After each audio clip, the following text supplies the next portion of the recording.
Yes, ma'am, you're live. You can start now. Thank you. Thank you. Hello. Hello.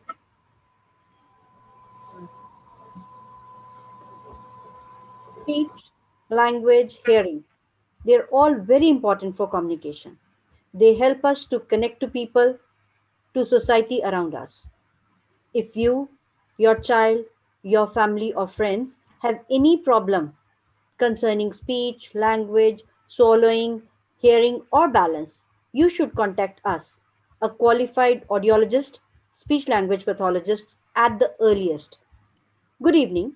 I'm Meenakshi Vadera, and on behalf of Indian Speech and Hearing Association, I welcome you again.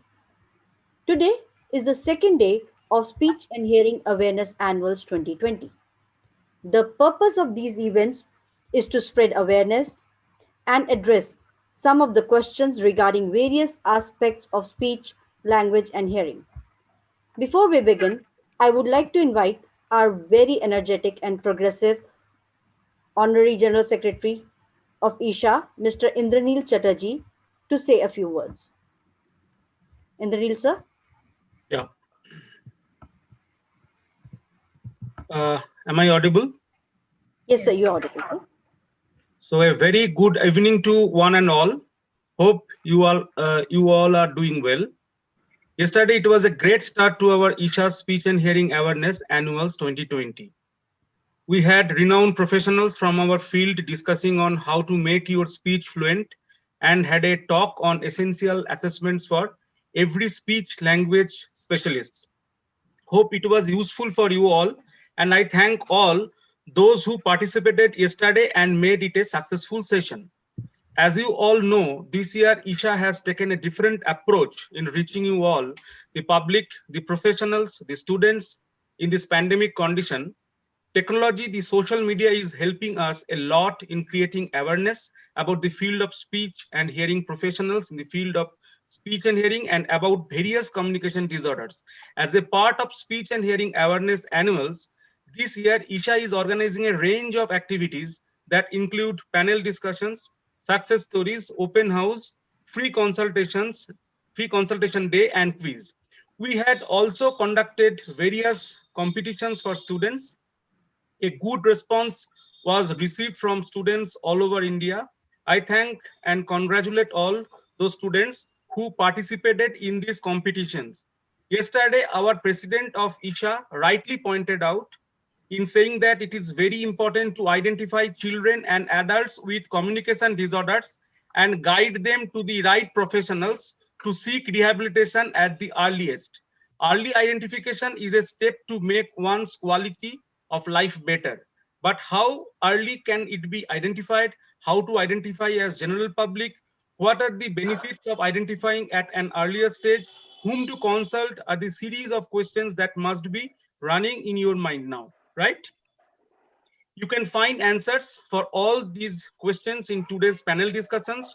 We have two panels today. In the first panel, listen to the experts sharing their experience and view on what is the golden timeline to meet speech language pathologists. And in the second panel, experts will share their experience and views on how important is the hearing screening in newborns. Listen to them, get aware, and share it with your family members, friends, and colleagues so that they also become aware. Today's topic is really important as it makes a difference in one's life significantly. Do not miss it. With these words, I would like to congratulate the organizing team for their continuous effort in conducting this program successfully, and I wish you all the best for today's panel discussion. Lastly, I welcome all the participants. Have a happy learning session. Thank you. Namaskar. Thank you, sir. Uh, as Sir rightly said, that we have a series of events lined up, series of very informative sessions. So please keep logging every day at 7 to attend these sessions. So yesterday we did talk about fluency, stuttering, and if you missed it, don't worry. You can still watch it on our YouTube channel, Isha's YouTube channel, which is given right there as Isha Annuals. You can log in and watch yesterday's proceedings also. So I would like to thank our sponsors. So, and before we start, I would like to draw your attention tomorrow at 7. We have our inauguration starting at 7.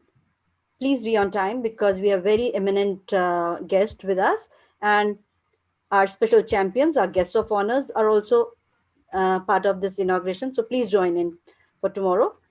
Information will be circulated.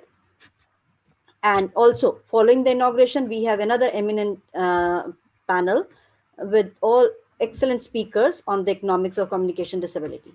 So now, to start today's session, which is being moderated by Mrs. Garima Vegiwara.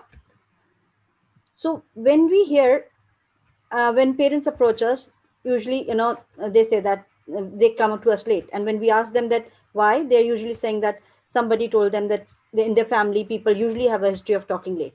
So how and what to do?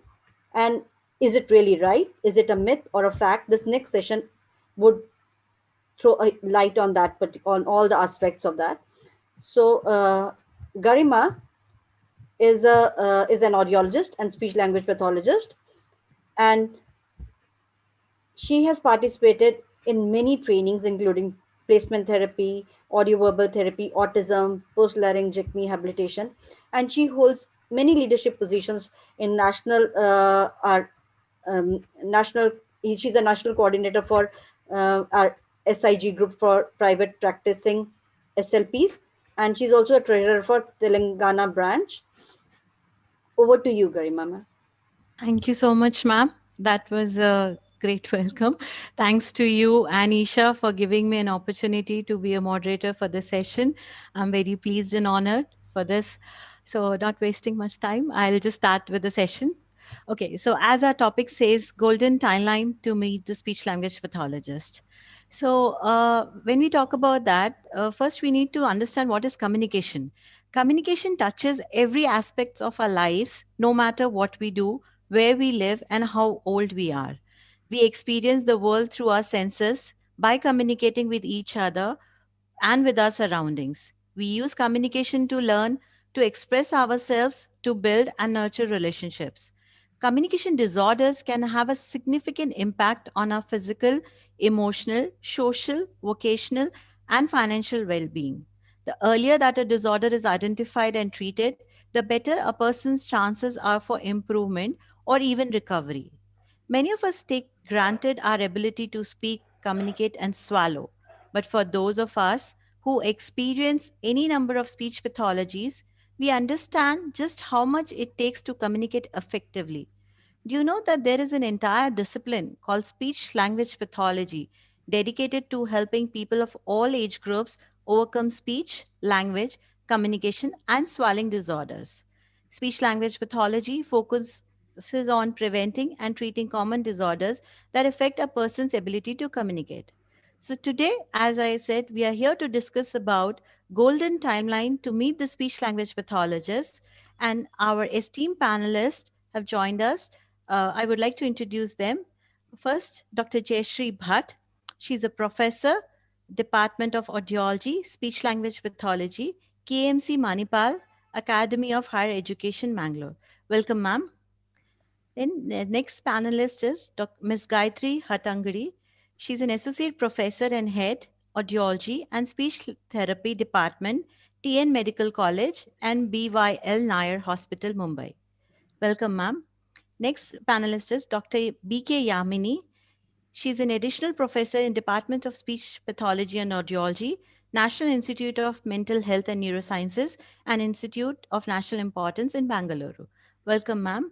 Last but not the least, our panelist, Dr. N. Bhanumati. She's an associate professor, Speech and Hearing Unit, Department of Otolaryngology, PGI Chandigarh. Once again, I welcome you all.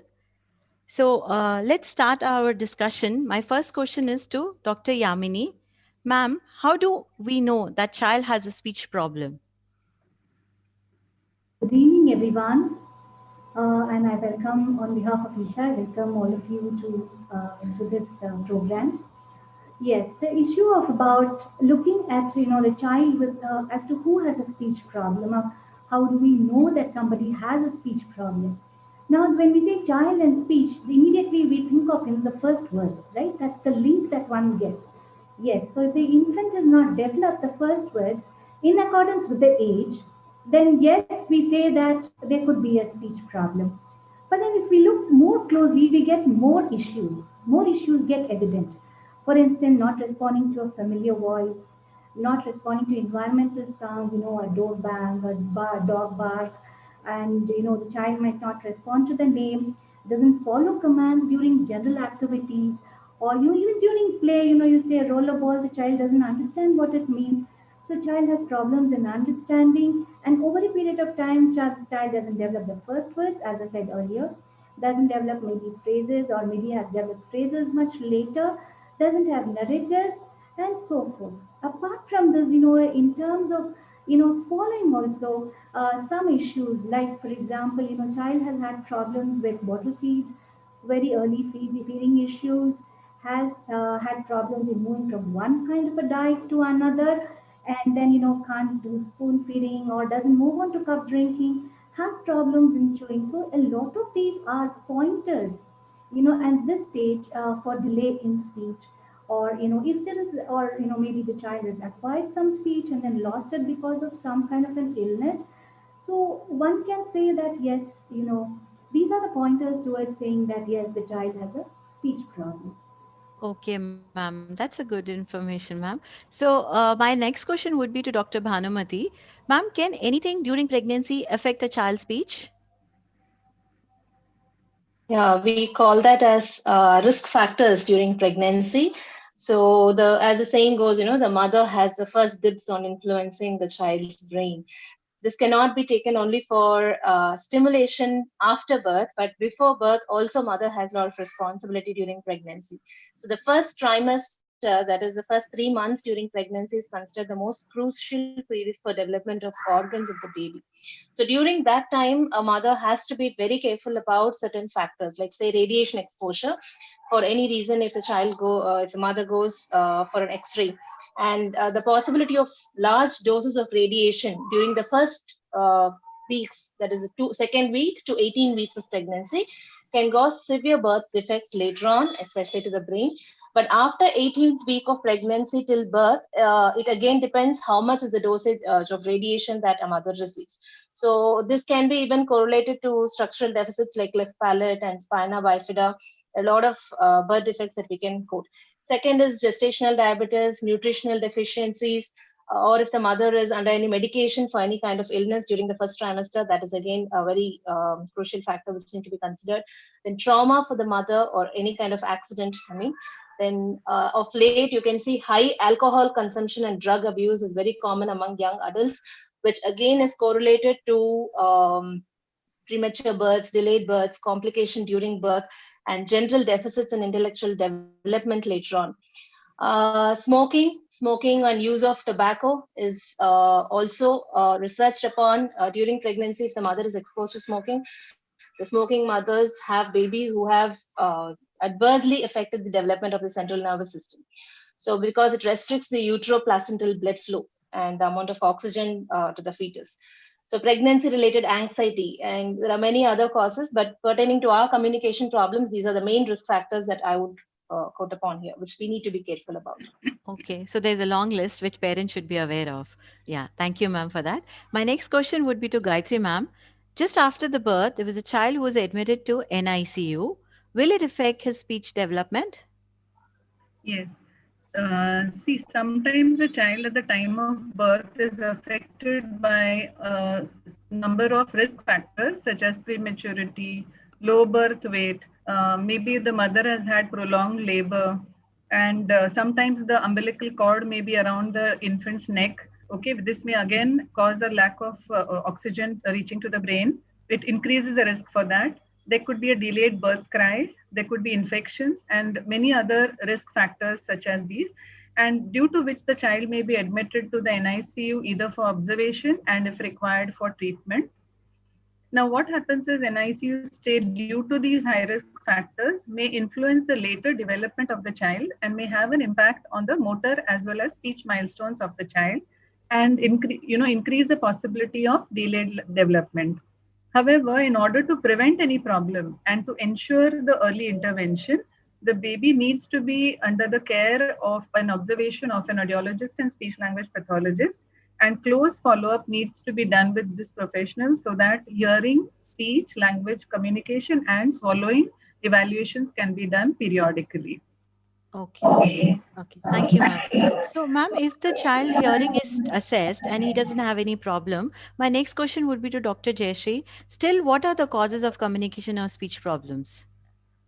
Uh, the causes for speech and language problems or communication problems can be child specific, or it can be because of the environment. Because child learns to communicate only by interacting with the environment. So if the child has any problem with regard to the hearing, or even when the hearing is all right, if the child cannot understand what is heard, or if the child has any problem for the speech apparatus, that means the lips, teeth, tongue, palate, or even the vocal cords, if there is any problem structurally, or if they're not functioning properly, that can also affect. And the child also has to have considerably good intellectual functioning to have normal speech development. Okay. When all these factors are there, if environment is not conducive, then also speech problems can occur.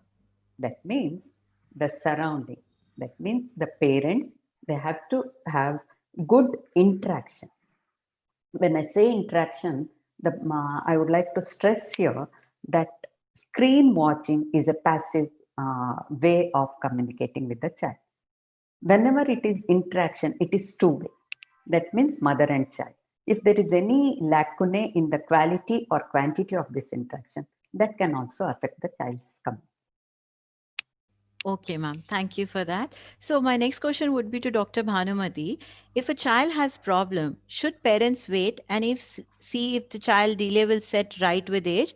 Or if I put it like, how early is too early? As a topic of the whole webinar says, the golden timeline to meet a speech pathologist, you catch them early. So the earlier it is, the better it is always. So what I would say to parents is there are certain milestones which every parent are already aware of. So certain terminologies like milestones might be difficult, but we know a child starts giving a social smile, say at 20 days of birth, and then he starts interacting with vocalizations, his emotions are being expressed. So by 12 months, generally we say a baby's first words usually appear, but of late you see cognitively they are too high that they usually start by even 10 months or even earlier than that. Even the behaviors like say pointing, waving, gesturing, everything starts much earlier these days. So every parent is aware of the normal development because we are all tuned to right from our elders. So you know that the child has to start babbling, saying different sounds and cooing all at different stages. If ever you come across any of the above mentioned risk factors, what other panelists like Jayashree ma'am and Gayatri ma'am had addressed, or any kind of delay, say more than 3 to 6 months of delay in any of these milestones, it is advisable that you seek professional advice as early as possible. So you don't have to wait. As early as 3 months, definitely a child can be observed. It's not as difficult to say the child is not showing any developmental delay by 3 months. You may not seek help, but you can definitely observe and monitor at home what are the different signs that the child is showing. So if ever you see that there is a delay, seek an appropriate professional help, and a speech language pathologist who definitely help you to assess the communication problems what the child is facing. The delay could be either because of hearing loss or any other risk factors. The child may be understanding but not expressing at the appropriate age. So you might say that my child is understanding age appropriate, whatever I say he's following, but he's not able to express even a single word. So that is also an expressive delay which need to be addressed. So your speech pathologist, whoever is nearby in your hometown, should be sought for help, and they will definitely help you alleviating these problems. Okay. Okay. Thank you, ma'am. We have few questions lined up from parents also. So my next question is to Dr. Jayashree, ma'am. My child doesn't speak at par with peers. What should I do? I really want to appreciate the parent first because the parent has noticed that there is a difference. Now, whenever this is felt, immediately we have to confirm whether they are right or wrong. Because often, the health condition of the child cannot be equated with the communication. And this communication can be assessed only by speech language pathologists because this is the era of communication excellence. Even the normal person wants to excel. So this parent has already identified, and this parent has, it's very important to remember that in order to do well at a later stage, the early years are very, very important, very crucial. And speech language pathologists can really pinpoint whether the communication is age appropriate or not. And they can, all these tests are totally non-invasive. So parents have to have no fear to approach the speech language pathologist. Okay, ma'am. Thank you, ma'am. So my next question would be to Yamini, ma'am. Whom to approach for guidance regarding communication issues? Ma'am, your mic is mute. Yeah, you can approach a speech language pathologist and audiologist. In India, by the virtue of the workplace or their expertise, in a few places they may be, they may have designated, they may be designated as a speech language pathologist or an audiologist. But otherwise, in India, because at the undergraduate level, the training is imparted on both domains, you can consult any of them, a speech language pathologist and audiologist, and they will direct accordingly. Yeah. Okay. Okay. So, ma'am, when we approach a speech language pathologist and audiologist, they will guide us and a parent will start the therapy for the child. So, my next question is to Gayatri, ma'am. Then, when does the parent know that they have to stop attending the therapy? Ma'am, please unmute.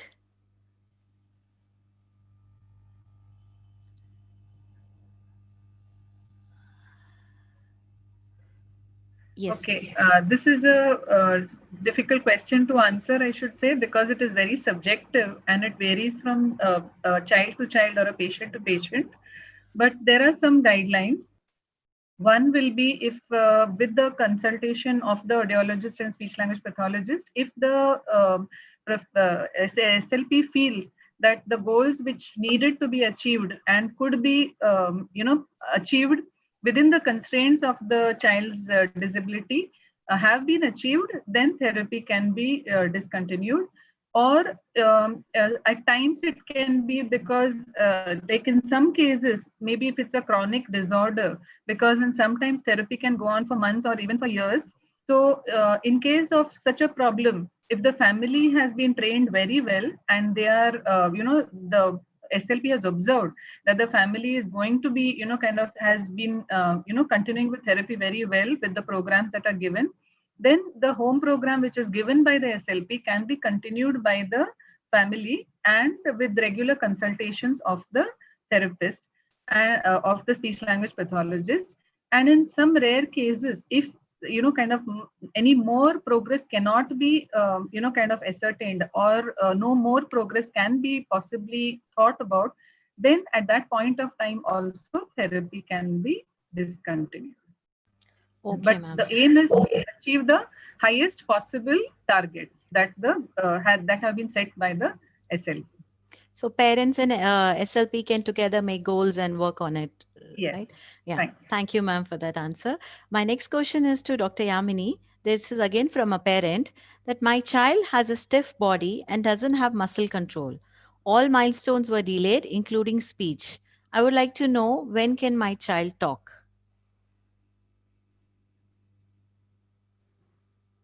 Yeah. So here it's important to have a diagnosis, right? So let's say it's a child with cerebral palsy.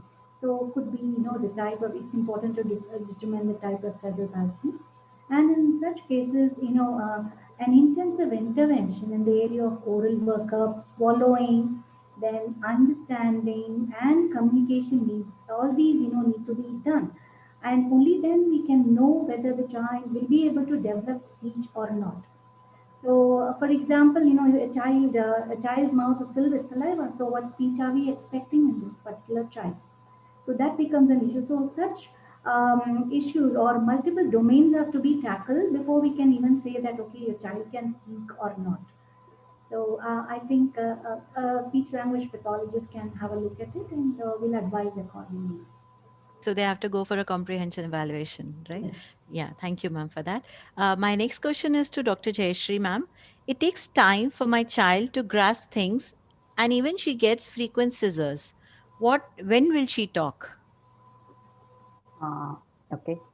Grasping things, maybe we need to really check if the child has normal hearing or if the child has any intellectual challenges. And the very fact that the mother is saying that there are seizures, then it's very important to remember that every time there is an attack of seizure, it does affect the child's functioning to some extent, and it can really be detrimental for the child's future. So, but mother also asks, when will my child talk? This is Yes. something that I want to address. Intelligence is important for language, but any person with any amount of intelligence can communicate. That means they can use gestures and communicate. So my request to all the parents, I mean, whoever is here, please prioritize communication over speech, especially for intellectually challenged. When we see animals, they can communicate with very little intelligence. Even these people can communicate. So it's important to prioritize that. And once the communication is prioritized, that means the child is using, gestures or any way of communicating. The speech automatically follows because speech is the easiest mode of communication. Yeah. But only one caution is that if the child is typically developing, that means if the child has no intellectual challenges, then the child may pick up on his own. But Yeah. when the child has intellectual challenges, the child may require little assistance to pick it up. Okay. Okay, ma'am. Yeah, thank you, ma'am, for that. So, my next question would be to Dr. Bhanumati. Are there any medicines or surgery for making a toddler talk? This is, I think, a very common situation that all of us face in our OPDs.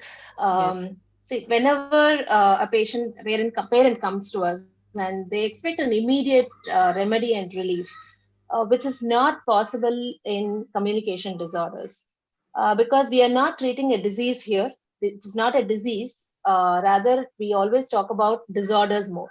Okay, disease basically is pathophysiological response to an abnormality in your systemic function. So the doctors generally diagnose a systemic function. Say now in corona, now there's a lung infection, they treat with antibiotics, it gets recovered.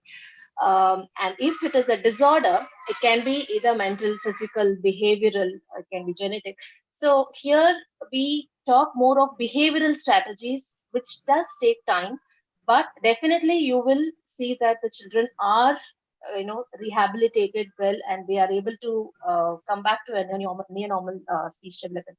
So we cannot expect that they do come to a typically developing child immediately within a month or two, but definitely as SLPs would help you with behavioral strategies to foster the development of social communication skills and improve an individual's ability to carry out tasks necessary for the successful daily living.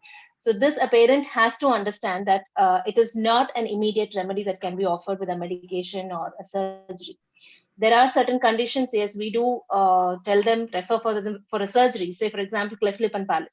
We say yes, there is certain stages which has to be done with surgery, and post surgery, yes, we do require speech therapy. So we have to contact a speech language pathologist even after surgery for appropriate remediation.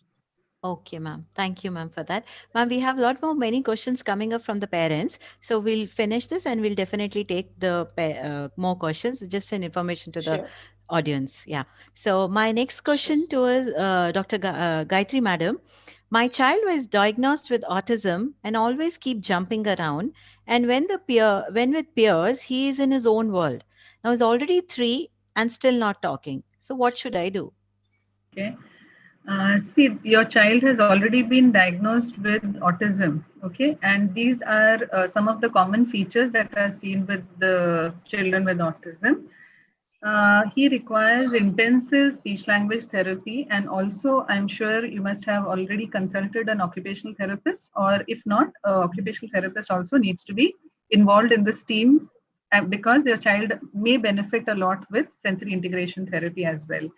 And intensive speech language therapy is required so that we can work on sitting compliance. Like he seems to be jumping around and all that, so his sitting compliance needs to be improved, wherein we can work with communication goals, where the child can be engaged in a task which requires joint attention, because together attending to an activity is a very important aspect and a prerequisite for communication. So that can be worked upon. Eye contact can be built on. All these skills can help to enhance the child's development, and a focus can be done to work on the child's overall cognitive, social, emotional development, which will all together will have an impact on his communication.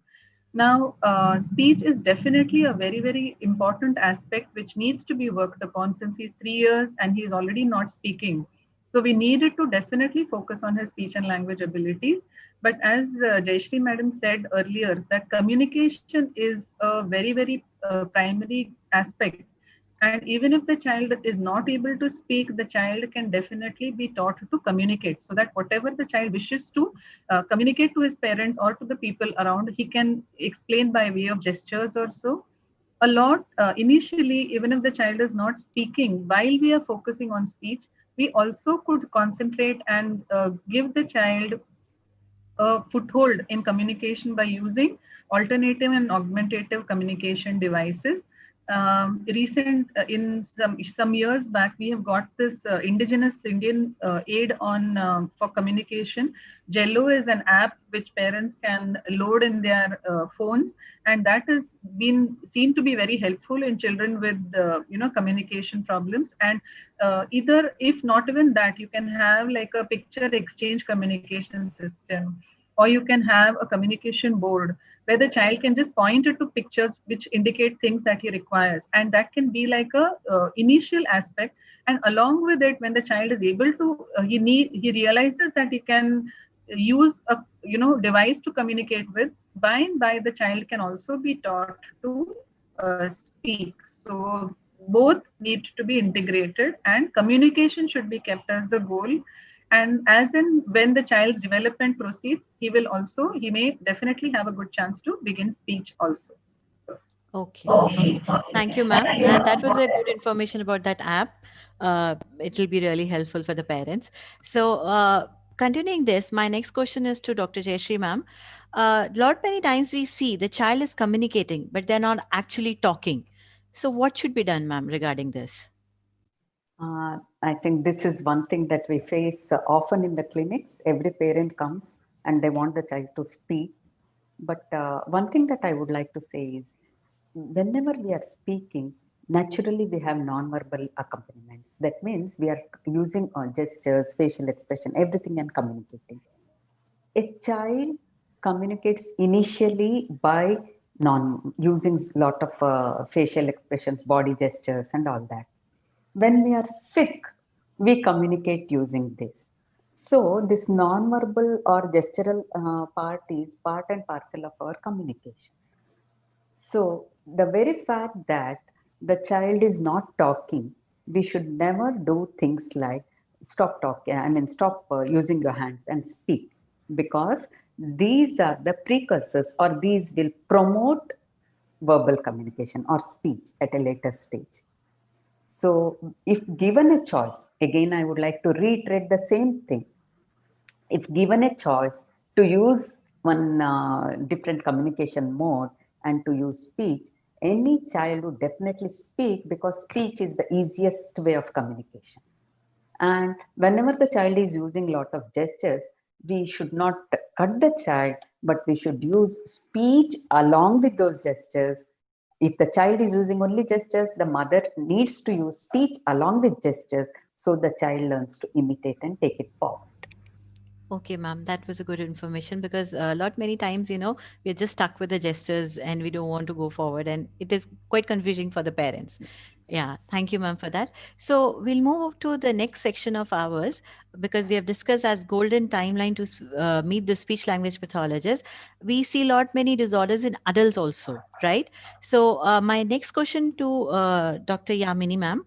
My father was hale and hearty, and one day he woke up and unable to talk and walk. I am in shock.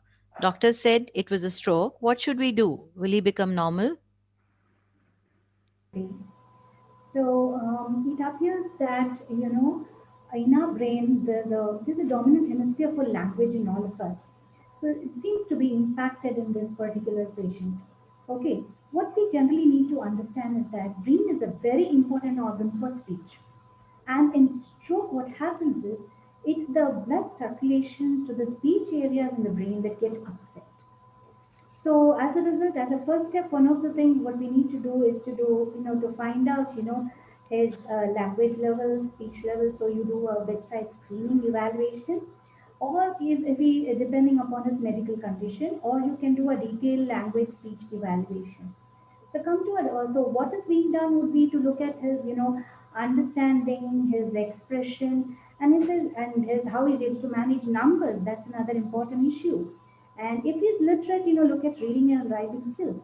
Mind you that in India we are multilingual most of the time, so it is important that we look not only at just one language, evaluating one language, we also evaluate all the languages, possibly if it's feasible, that is known, or at least the evaluation is done in the native language. So a diagnosis is arrived, and then in terms of whether what is done next after that would be the intervention. Earlier the better. That is the strategy. We're looking at neuroplasticity. But then there are various factors that can possibly. You're asking about whether he'll regain normalcy. So there are various factors, because of this. There are stroke factors, there are patient factors. So when I say stroke factors, it is, where exactly the stroke is, the location basically, the extent of involvement. That is another important, the metabolic factors and so forth. And in terms of the patient as such, pre-morbidly, that is prior to the stroke, how was his cognition, how was the understanding thought process in that patient? How old is this person? Is he younger or older? Because we know that if we are much younger, the prognosis is better, or we are looking at better recovery process of speech language if it's feasible. So multiple factors like this come into play, and it is only then we can say that whether a person can get back to normalcy or not. It's only a small percentage following stroke that get back to normalcy. Okay, so for that they have to visit a speech language pathologist. Yes. Yeah. So my next question to is to Jayashree ma'am. My mother is 65 years. Of late, she can't recollect the names of family members, and she's even started forgetting everything. Is it normal at her age? Tricky question, because I think this happens at a much younger age also now. So it all depends upon several aspects. One thing I would like to stress here is that the dementia, which we thought earlier, dementia or forgetfulness or loss of memory, all these things happen at a very young age these days. And one thing, if we really watch globally, there is such a lot of importance for general health. There is such a lot of importance for mental health, but there is no importance given at all for cognitive health. So at 65, the person can have some amount of hearing loss, which can affect, or some amount of gradual decline in the cognitive functions, which can affect. So we have realized that all these cognitive factors have to be prioritized at a much younger age, probably during the middle age. That doesn't mean that at 65 we cannot help her. It's important that any age we have to start off with some strategies, because speech language pathologists deal with cognitive communication, in which they decide which is the area which is interfering in their organization or memory or in their sequencing, and then give them some plans which can be carried out by the family members along with the person who is experiencing. So I would really recommend that they meet to get the cognitive communication goals from speech language pathologists. Okay, ma'am. That's a very important point to be stressed upon. Yes. Thank you, ma'am, for that. My next question is to Dr. Bhanumati. My dad is diagnosed with Parkinson's and unable to talk from last 6 years. It started with little stammering and now slow rate of speech or a slurred speech. Does speech therapy help? Yeah, Parkinson's is something which is very devastating for the caretakers because my dad is also Parkinson's. This question can be, my dad, when you say, I can correlate well because I also have a person at home. And it is the caretakers actually go really depressed and stressed seeing um, the regression in speech, voice, swallowing, and many functional needs in day-to-day living. So, especially when you consider this diagnosis, it is a spectrum. I would say not every Parkinson's patient would show the same symptoms, and not every person with Parkinson's will be having impaired speech all the time because it again has idiopathic Parkinson's, Parkinson's plus syndrome. So the diagnosis is varied. So whenever a person has Parkinson's and he has impairment in speech, it is not only speech which is very slurred. You can call it as distorted speech. We call that in our professional terms as dysarthria. Many of the caretakers would have heard about this terminology. And voice getting really softer when they speak over the course of time, or it can become breathy or hoarse. They end up having swallowing problems in the most severe stages, and this is the basic thing which affects a lot at an emotional level. The whole family gets affected with this.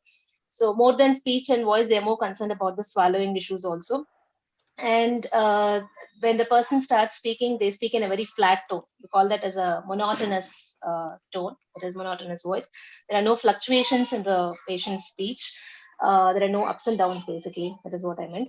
And they have cognitive issues. See, ma'am already mentioned about memory issues and other degenerative disorders. Here also, the person might end up having certain cognitive problems like memory issues, word finding difficulties, and this itself will cause the speech to be very slow. And the speech and swallowing issue becomes a predominant one along with these additional aspects what we've been mentioning now. So when you consult a speech language pathologist who are specialized for providing you the rehabilitative services for all these aspects, speech, voice, and swallowing, they will address the slow rate of speech. The reduced loudness can be addressed by a SLP. The swallowing issue can be addressed with various behavioral management techniques. They will tell you the exercises, how to improve the muscles that are affected for speech and swallowing, how you can strengthen them, those muscles with different exercises, and different maneuvers will be suggested by SLPs for managing your swallowing problems. So definitely it will be of a great help if you can meet the SLP at the right time. Okay, that is so much to do for a speech language pathologist. Yeah, thank you, ma'am, for that. Okay, next question is to Gayatri, ma'am. When my spouse is 33 years and was mute following a road accident, and after few surgeries he was saved, but speaks only few words. What can we do about his speech and writing?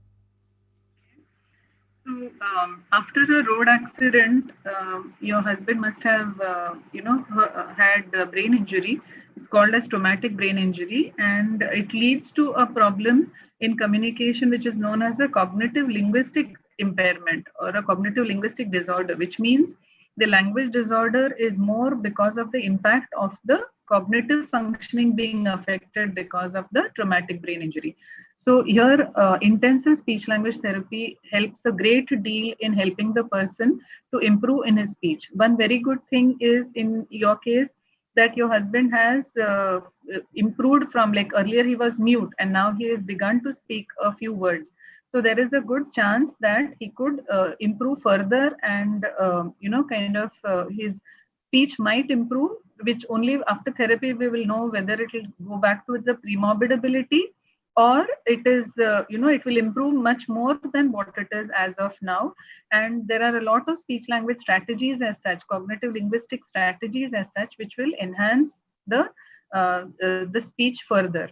And He also may be helped by a neuropsychologist as well as an occupational therapist who can focus on, the occupational therapist can also help to focus on his writing ability, and even the speech language pathologist could help to some extent. And because one more thing in his case which goes positively for his prognosis is he's young, he's 33 years old, which means there is a lot of spontaneous recovery also that we can expect, and he may show a good prognosis, but he requires intensive speech language therapy as early as possible.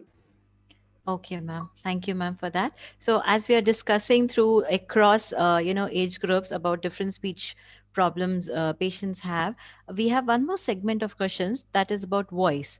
So, my next question is to Dr. Yamini. It is from a teacher that I'm in a teaching profession and sometimes it hurts when I raise my voice in class to control kids. What should be done? Yes. So a teacher uses the voice for the occupation, right? So which means that it's an everyday usage. And then, the person has just said that there's some kind of, it hurts when he or she tries to raise the voice. So one of the first things that the person should be doing is to have some kind of a voice rest, an initial stage. But if there is nothing else, no other organic pathology or psychiatric condition leading to this voice problem, then voice therapy can be taken up. The strategies are there, the management strategies are there, which can be adapted and adopted, and they can improve the voice quality. But in the meanwhile, it's important for the person to follow a lot of vocal hygiene. So I'll just share some tips on the vocal hygiene. So one of them is being like, it's basically vocal hygiene is basically you take care of, the voice. It's the vocal care that has to be given. Just like how we, body care, so you have vocal care. So what we do in that, one of the things is, you need to avoid some of the irritants, like for example, exposure to chemical fumes, smoke or smoking if it's possible, and then avoid aerated drinks, then avoid kind of just before going to a class having something very hot or very cold, liquids of different temperatures, or taking up the spicy food. So some of these things need to be avoided. And in addition, in the working hygiene, it's important to avoid situations of screaming. And it is. And then one more thing that the person can do is kind of space. The classes in such a way so the end of the day the person is definitely not tired. Talking. So a lot of these strategies have to be followed. So, Okay. being a professional, it's not just teachers alone. You're a teacher, yes, this person is a teacher. But then, apart from this, we have people like, the singers or professional singers who go on stage, you need to sing for 2, 3 hours. So, these could also have problems. So, it's important. Voice care is very, very essential, I think. And if you consult a speech language pathologist, they will be able to guide you the next steps, in improving voice quality and thus, effective projection of voice. Okay. Yes. Okay. Thank you, ma'am, for that. We have our next question for Dr. Bhanumati. There was a tumor in my dad's throat and it was removed after surgery. Will he get his voice back? Okay. So whenever there is a tumor in the throat, you refer that to as a laryngeal cancer. So the best option of cure for such patients is definitely the surgical removal of the larynx, which is the voice box. You call that as a voice box. So this procedure is called laryngectomy. So when the entire larynx is removed, definitely you're disconnecting the nose and mouth from your power source, that is your lungs. So absolutely, there is no way that you can speak. You can the pathway is going to, there are a lot of anatomical changes, structural changes that's going to happen, because of which speaking, voicing and swallowing will definitely be affected once laryngectomy is done. So definitely speech language pathologists are specialized to handle the laryngectomy patients to help restore their voices and improve the quality of life post surgery. So now, what are the different rehabilitative strategies available for laryngectomy patients? If you ask me, then I can jot down three main things what we talk of. One is the electrolaryngeal voice, and second is the tracheoesophageal processes, third is the esophageal speech. So these are the three methods generally preferred by most of us, and it depends again on the condition of that particular patient whom we are talking about, and the preference what they prefer. That will be counseled as per the speech language pathologist's opinion, and they can prefer to opt out from for any of the three. So this will definitely restore their voice, as well as the quality of life will be very good. So all the three methods have different, you can say, electrolaryngeal voice is basically with an electrolarynx, which is not going to sound so natural because it is an electronic device that you will be using for the various movements, and you're actually mouthing your articulatory movements. Various movements in your articulators will actually get the speech out. Whereas in tracheoesophageal processes, the mechanism is different, and esophageal speech is entirely different. So whichever is being opted by your speech pathologist, you can go for it, and definitely you will get your voice back to near normal. Okay, okay. Thank you, ma'am. I have a one question coming up from the parent, and it was posted long back. Jayashree, madam, would you like to answer? That the child is 3.2 years old, and she does all the work perfectly and understands what we are saying. And situationally, she'll say some words like bye when someone is leaving, or she likes to say amma, idigo, da in Telugu, and she calls everyone as amma. So she was admitted to NICU due to delayed labor and delayed cry.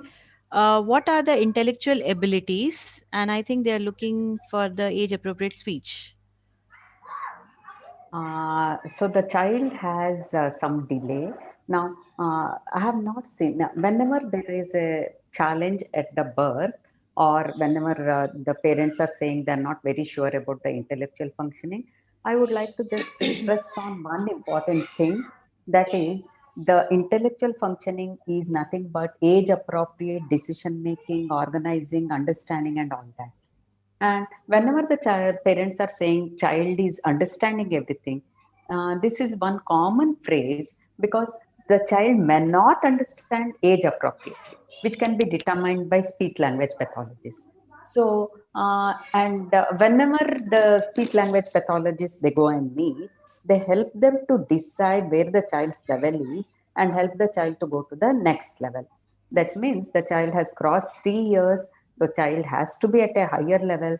Often, whenever I'm in the clinics, I've seen that parents adjust their communication to the child's level rather than getting the child to the age appropriate level. So these things have to be digged up. I think speech language pathologists can definitely help them out. Again, I want to stress intellectual functioning. If mine is tested, I don't think I'm normal. So it is important, but it is not so important to determine the child's future. It's important to only assist the child. Yes. Yes, ma'am. Okay, ma'am. Thank you, ma'am. Next question would be to Gayatri, ma'am.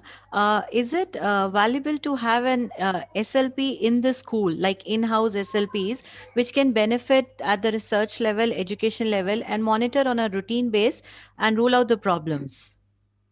Yes, that's a very good question, and I appreciate this question coming from the audience, because I think it is a need of the hour as of now to have equip every school with a speech language pathologist. We have reached, I think, a level where many of the schools have a counselor these days, but very few schools have a speech language pathologist there.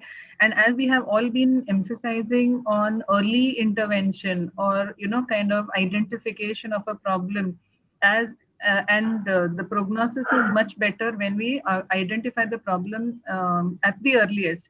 So it always is helpful that from in the school itself, if it is picked up and parents are sensitized about it, then we may get the child to our clinic or hospitals much earlier than than for a parent to identify and then the child to be brought to us. So it will really be very useful, and also definitely it will have an impact on research also, and in every respect it will be helpful. Okay, ma'am. So I think as a SIG coordinator, we can take up this issue and create awareness among the teachers to have an SLP Definitely. school. Okay, thank you, ma'am, for that. I have a last question. It would be to Yamini, ma'am. There's a child who is 1 year 7 months. She started using words by first half, 1.5 year, and now she speaks, but she's not conversing. Like there are no true words. So should they worry? What should they do?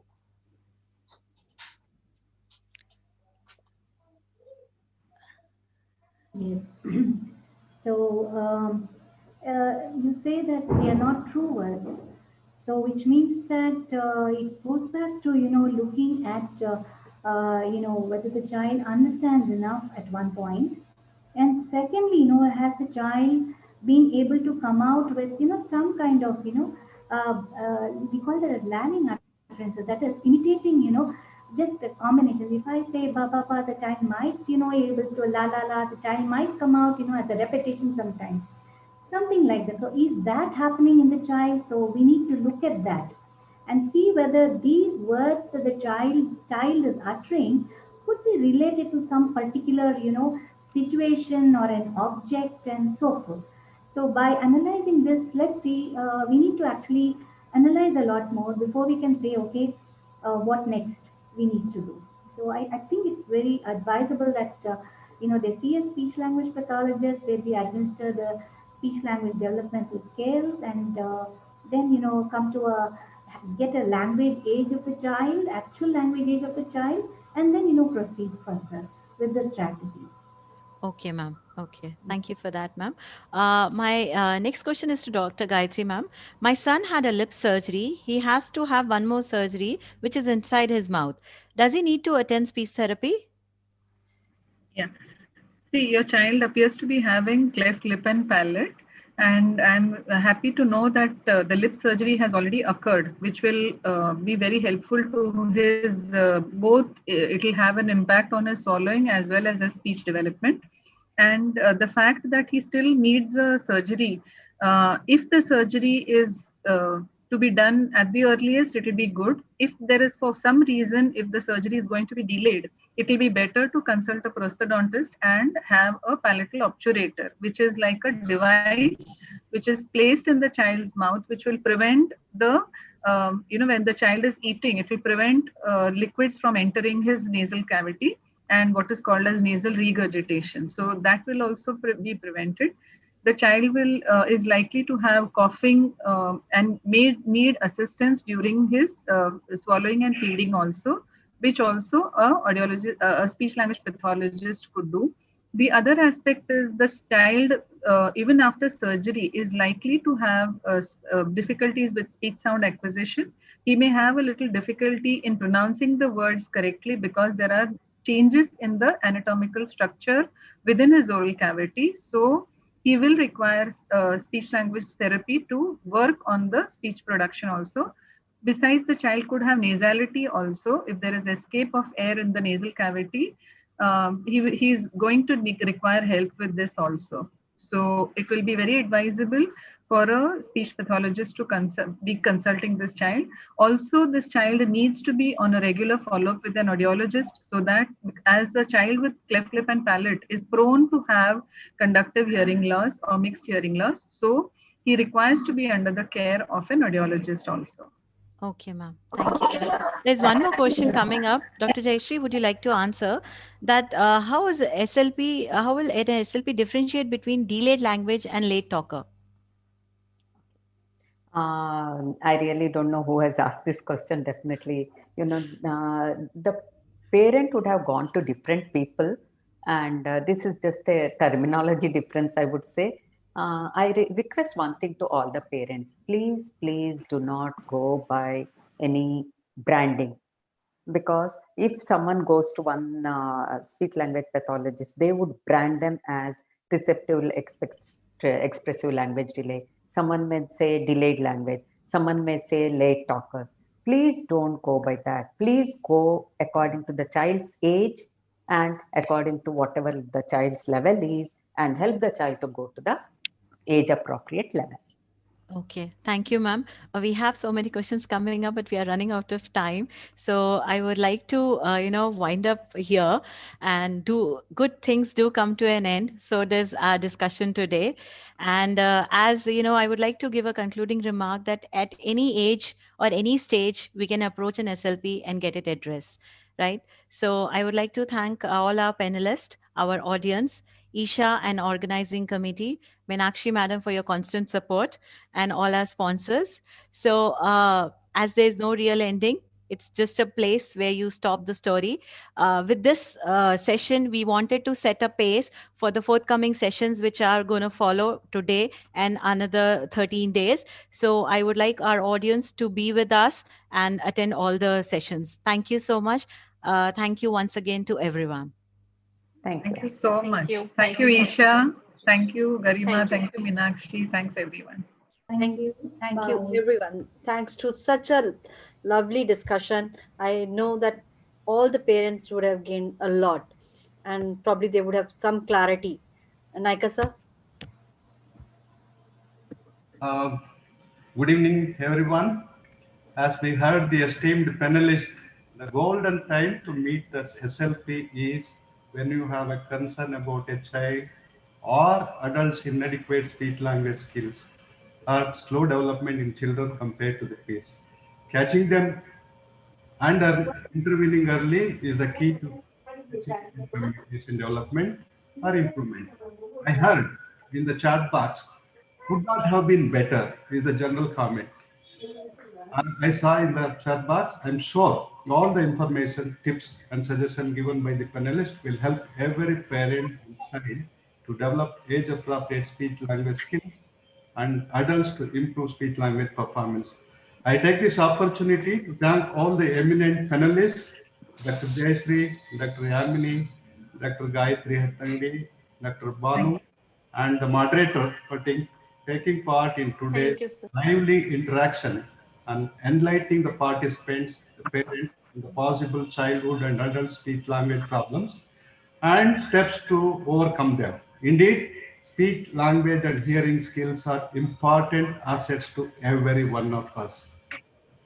Thank you. Thank you, one and all.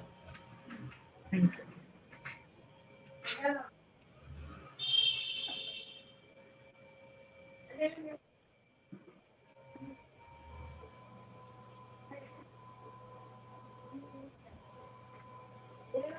To continue on the aspects of early intervention, we have yet another panel, very eminent panelists who are ardent believer in early intervention. So the next step we are taking is towards hearing loss. Uh, the topic moderator is Mr. Samir Putheri. He and we have two champion families with us. Vedwan Vedha Vedwananda and Mr. Tanush's family would be joining us during the discussion. Um, Mr. Sumir is an audiologist, speech language pathologist, and he holds a position of assistant professor of audiology and the head and center of audiology and speech pathology at Government Medical College. And then he also holds many additional responsibilities as a dean, University of Calicut, member of state technical committees of cochlear implant program and newborn hearing screening program. He's an ardent believer in newborn hearing screening program. Over to you, Mr. Samir. Yeah. Good evening. Welcome all. Thanks for nice introduction. So thanks for the Isha given opportunity to moderate this particular session. Let me share my slides. Can we request the panelists to switch on their cameras, please? Yeah, excuse me. All the panelists, could you please switch on the mic and your cameras? Yeah. Am I audible? Yeah, we can't start our video. It says the host has the control for it. Just hold on. Yeah. Anil?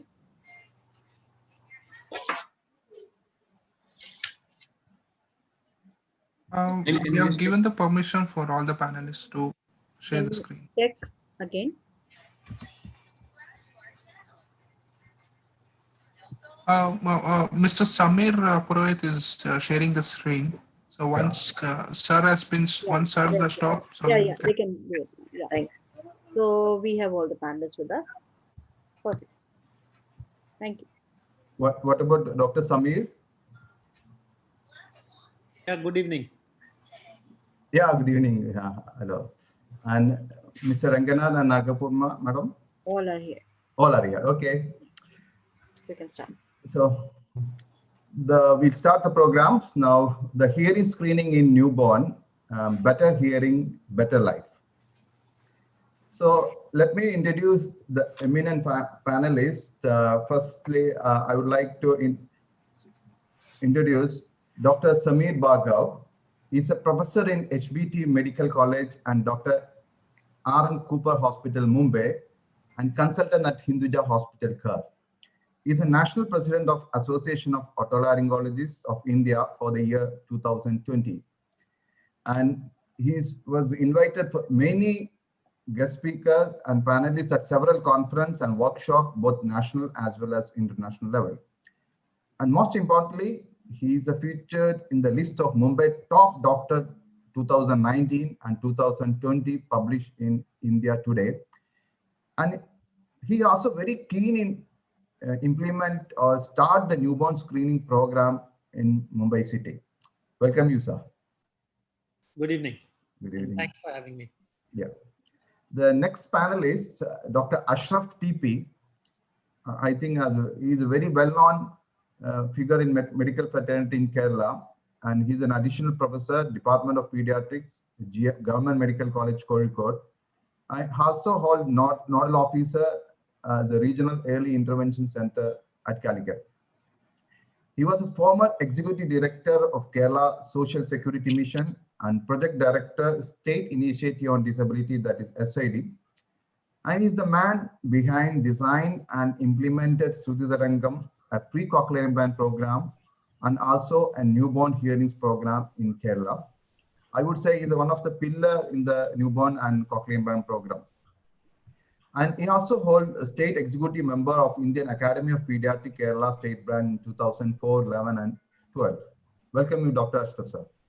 Thank you, Dr. Samir. Yeah. Now the third panel is none other than Nagapurma madam, and she is an audiology officer, Department of Otolaryngology, St. John's Medical Hospital, Bangalore, since 1990. So she's one of the senior most audiologists in the field of newborn screening, and she has completed master's and as well as bachelor from the Ayush Mysore, and initiated universal hearings program at St. John's, Bangalore in 2002, and still continuing the program.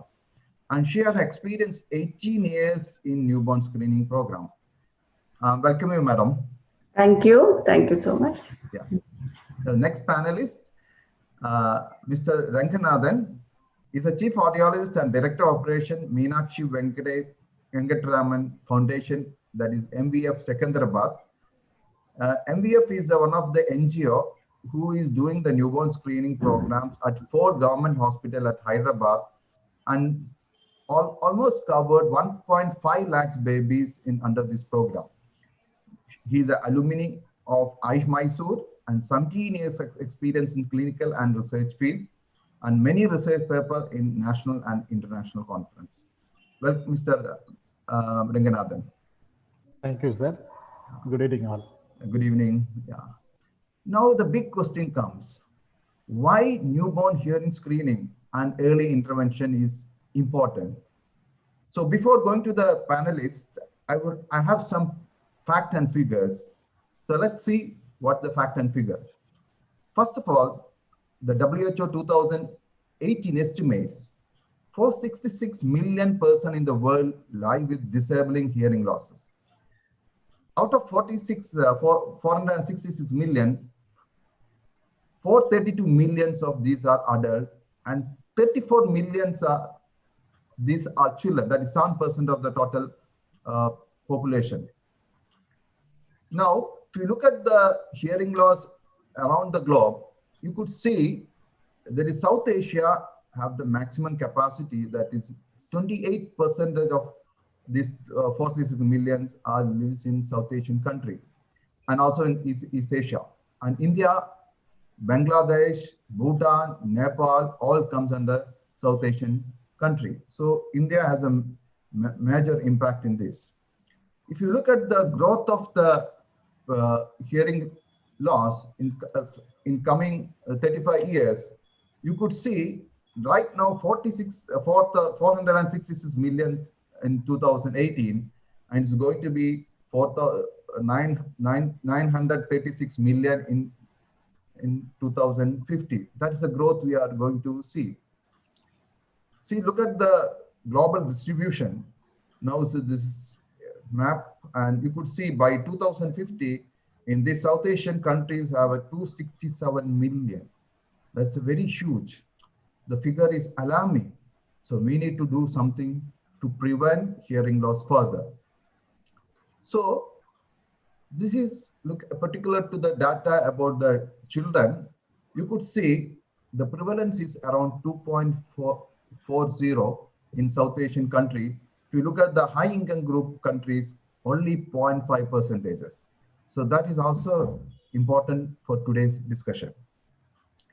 Now, I would like to share some of the global incidents or global milestones in related to newborn screening. In 2013, there are 43 states in the US passed legislation to mandate newborn hearing screening. That's much beyond, that is almost 7 years now. And most importantly, in 2017, that is 17th World Health Assembly resolution passed on the prevention of hearing loss. And this is a WHO program, Improve for Hear and Hearing Care Services. India is a signatory of the resolution and the formed World Hearing Forum. And we had a meeting in 2019, last December. And one of the main resolutions calls upon all WHO members to develop, implement, monitor the screening program in high-risk group. The high-risk groups include the newborns as well as the old age people. So this is the most important point in the world happened looking at the data, and hopefully we are expecting much programs in our country. And in 2019, the Joint Committee on Infant Hearing, that is JCIH, is a committee formed by the Association of Otolaryngology and Association of Pediatric and ASHA, Association of American Speech and Hearing Association, and the deaf community joined together, and they fought committee and always recommend what action to be taking place. So this is the position statement recently developed and launched. That is 1, 2, 3 month concept. That is every baby should be screened before 1 month of age, and before 2 months they should undergo a diagnostic procedure, and before 3 months they should start the treatment intervention program. Earlier, if you look at 2007 position statement, there is a 136 concept about that. Now look at that age, that 3 to 6 months is itself is a very crucial. That's what the JCH revised the concept. So this is the background. So now I would like to call Dr. Ashraf about my first question. What is the magnitude of the problem in India in the pediatric point of views, a pediatrician point of view? Thank you, Dr. Samir. Thank you, Isha, and all the organizers of this event for including me in this panel. We all know around 50,000 newborns are delivered daily in India. Approximately 50,000 deliveries are occurring in each and every day. That makes roughly around 2 crores, 20 million newborns are delivered in a year. And several studies shows around 0.5 to 0.6% of these babies may have moderate or severe hearing impairment. That makes 5 or 6 babies every 1,000 newborns may have severe or profound or a moderate hearing impairment. Around 1 lakh, 1 to 1.5 lakhs newborns are delivered with the hearing impairment in every year. When we started a newborn hearing screening program in Kerala in 2013 in government public sector hospitals, in a year we have screened around 1,27,000 newborn babies, out of which around 580 newborn babies were found to have moderate or profound hearing impairment. That also makes the percentage 0.5 to 0.6% of total deliveries. So at a minimum, around 1 lakh, 1 to 1.5 lakhs babies are delivered with the hearing impairment in India. That is the magnitude of problem in newborns. So that's really a big number actually, and people are not aware this much deliveries are taking place in India. Maybe the highest among the South Asian country, and maybe probably we could look into it. And what could be the mortality rates in maybe in Kerala or India, you could say? The infant mortality rate in Kerala is now a single digit. It is below 10. Below 10. In India, it is still around 48 per 1,000 live births. Okay, 1,000 live births. Okay. So what could we say if they decrease the mortality rates? Is it the chances of disability is more? What is your pediatrician point of view? The incidence or the prevalence of hearing impairment may be more in future years, because now there are lot of newborns who are at a higher risk for hearing impairment, such as preterm babies, babies with several other risk factors are surviving. So in coming years, we should expect a more number of newborn babies with the hearing impairment. As the detection facilities are available in more places, this number definitely will go up. So I am stressing that point. This is the minimum number we are expecting in a year. Definitely the number may go high. Okay, thank you, doctor, for that particular point. So we are expecting a huge number in coming years. So it is very important that all the attendees should make aware that we are expecting much hearing impaired children in coming year in India. So now moving to the second question to the Ms. Nagapurma madam. And I know that you have done some studies way back in 2007 in the newborn hearing screening. And do you have any data about prevalence of hearing loss among newborns in India? Could you please share, madam? Sure. Thank you. Thank you, the organizers, also for giving me this opportunity to share my experience. Based on the published data all over India, whatever I could get, it says about 4 to 9 babies per 1,000 with no risk for hearing loss. When it comes to high-risk babies, it varies from 8 to 30. In one study, it even said about 58 per 1,000. Could be that center had more high-risk deliveries and very good NICU setup probably. And the thing is, the centers which are conducting these kind of hearing screening, it is not equally distributed in India. So probably southern state has more of these centers compared to others. So that's true. So you could say there is data keep varying. So one of the main points in the WHO said we need to collect high quality data.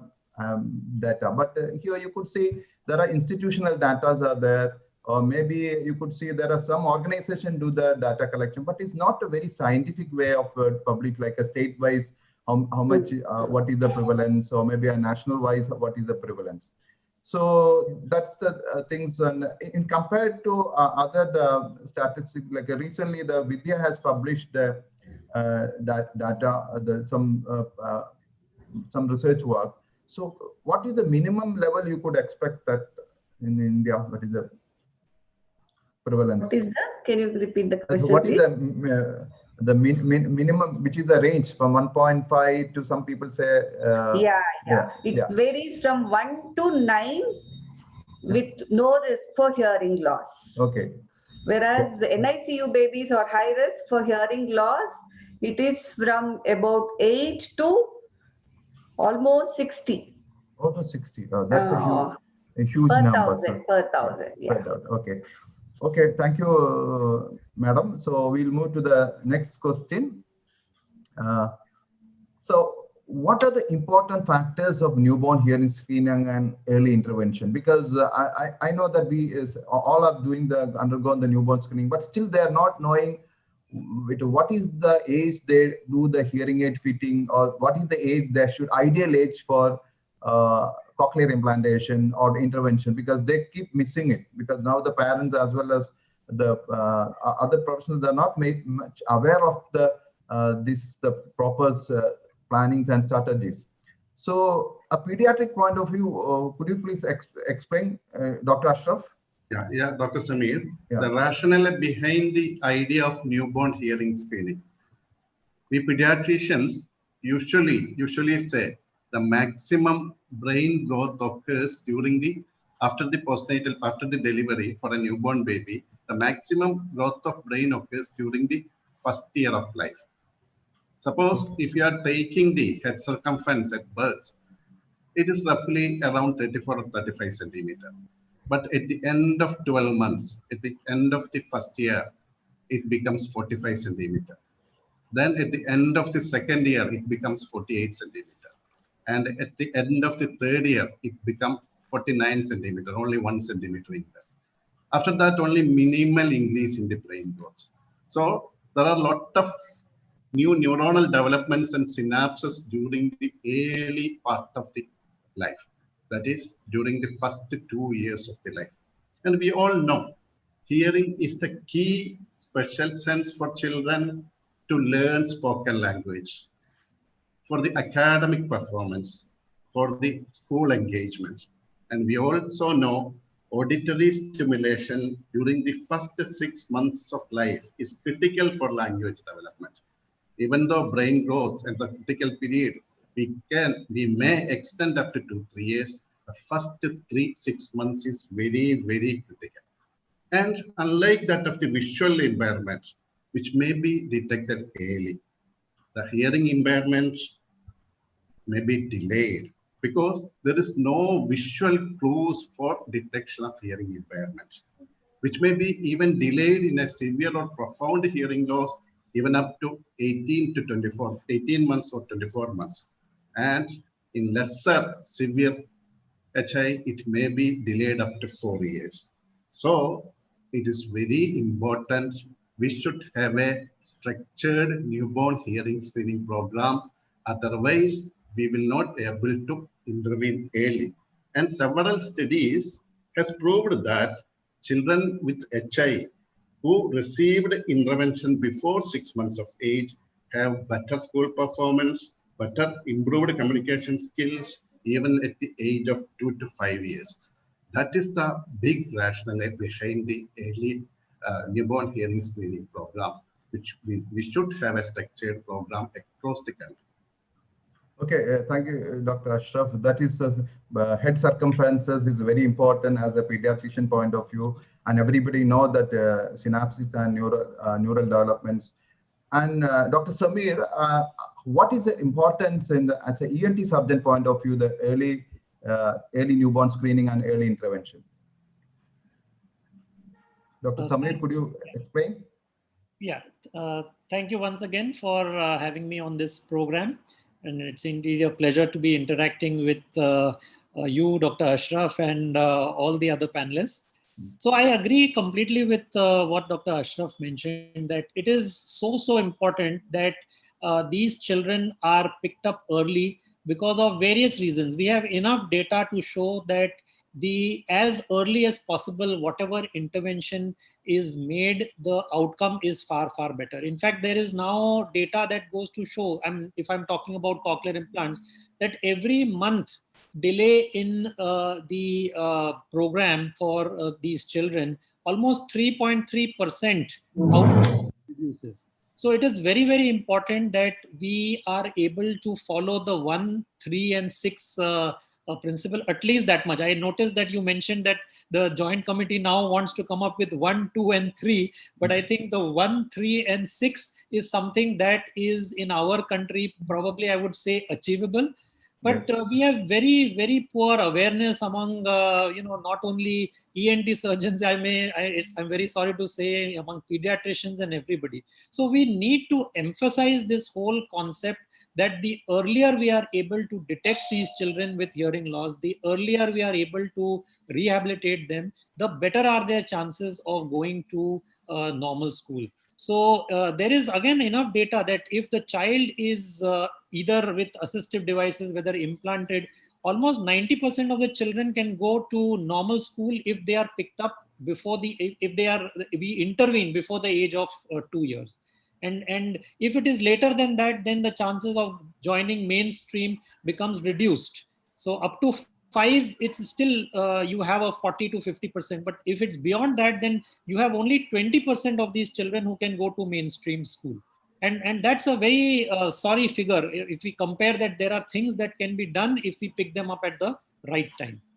Okay, Dr. Samir, that's a good important point. And could you explain what is the age, normally the age of the children you get for a cochlear implantation in India? Normal average age, I would say, because ideally the FDA says it should be around 12 months. That is the ideal age to have the cochlear implantation. So what is your experience? It's doing a cochlear implantation, or maybe generally what is the normal average age of cochlear implantation in the country? So the states where the newborn hearing screening has been made mandatory by the state governments, the average age that are being implanted, I think would be much, much lower. I believe in Kerala it is about 36 months. But I come from Mumbai, so at the center that we run, the average age that we come across is almost close to 4 years, which is very unfortunate because we want that we should be able to do them early. So, but I would say that in the last 2 or 3 years, the trend of the age is now starting to come down. So we have implanting children at 1.5 to 2.5. But if you ask me the average, I think it is almost 4 or maybe a little more than 4 years of age, and which is something that we really, really need to bring down. Yeah, Samir, I want to add a point there. Yeah, please. Because when we started, government supported cochlear implantation program in Kerala during the 2012, even before starting the newborn hearing screening, which was started later in 2014. The average age for the implantation for 200 children, we have done cochlear implantation in 2012 was 3.5 years. But now it becomes less than 1.5 years after the implementation of the newborn hearing screening program from 2014 onwards. So for a successful implantation program or rehabilitation program, a structured neonatal screening program is a prerequisite, is an essential thing, I think. Yeah, that's a real valid point, because we needed to bring down the age of implantation, even the age of hearing aid fitting, and then even the intervention age. So to start all the programs, we have to begin with a very good newborn screening program, because we are actually missing the critical age of a child, which is irreversible, that's in their life. So we cannot bring back to that age and do the intervention. So now the questions goes to Ranganathan. So what is your opinion about this particular question as an audiologist and SLP point of view? Yes, sir. Yeah. So I agree with Dr. Samir and Dr. Ashraf. They have already given a very broad explanation. I would like to just add on to the points with an example of normally developing child. So when the child is born, the child is ready to hear all the sound.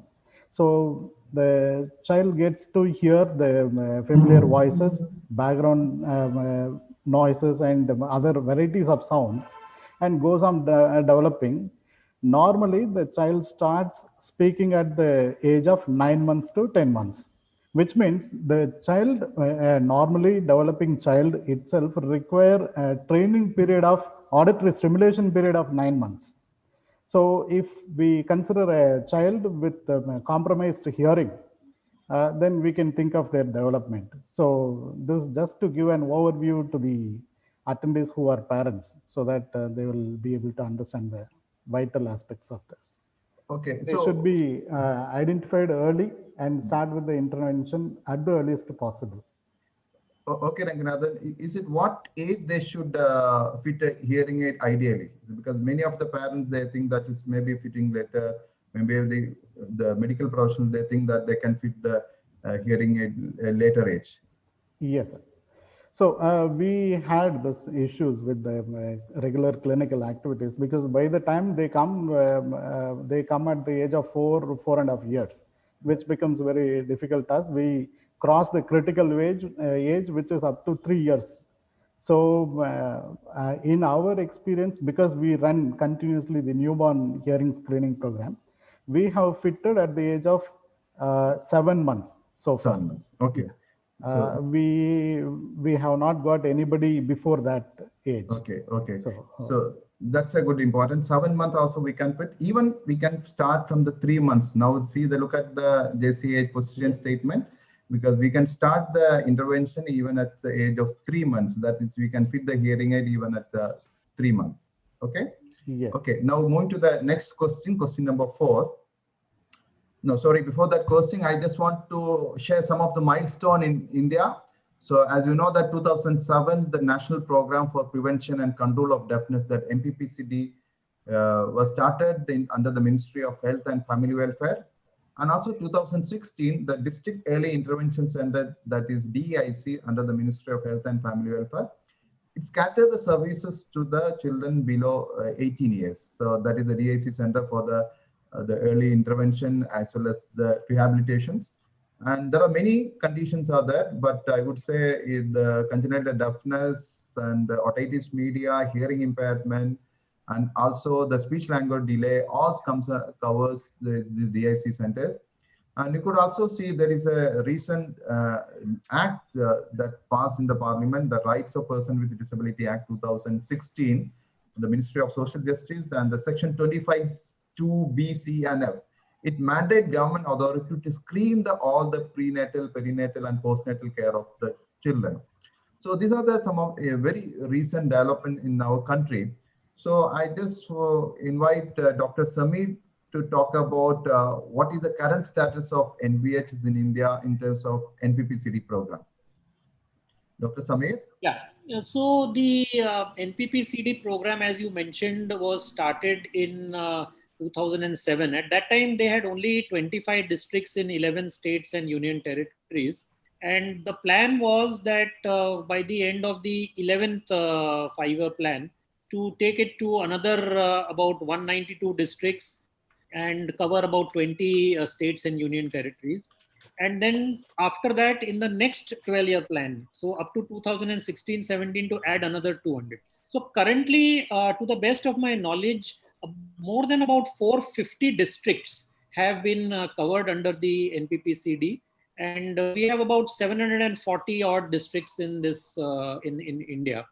And in 2013, we had the National Rural Health Mission. So this was under that umbrella that the funds etc. were then dispersed. So it has gone through to fairly a large number of districts. But yes, we still have some more work to do and some more way to go.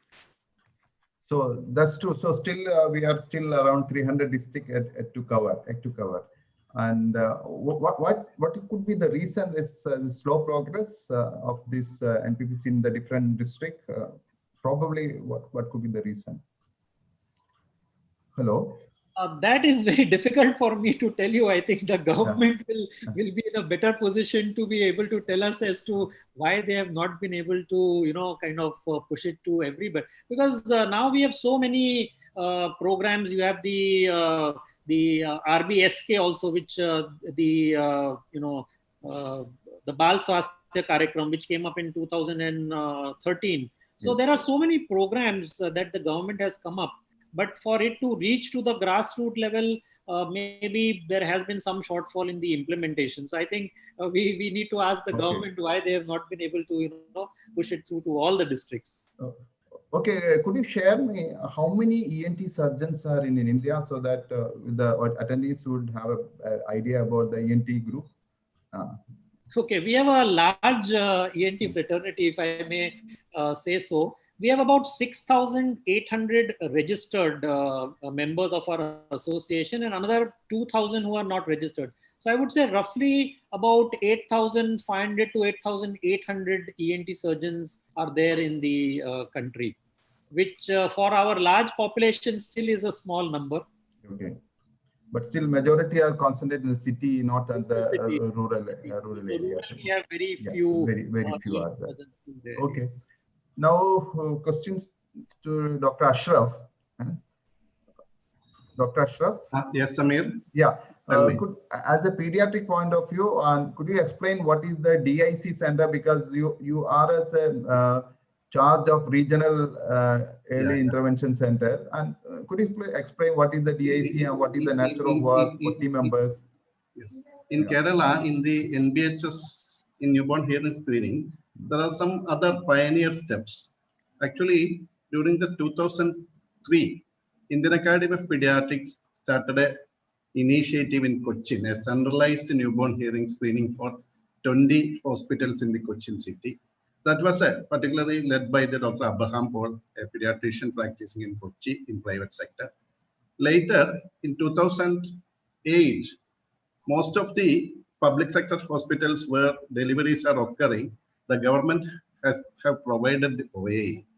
But nothing was happened because there was no personnel to do OAE screening. Even though government planned to entrust staff nurses to do that job, it was not materialized.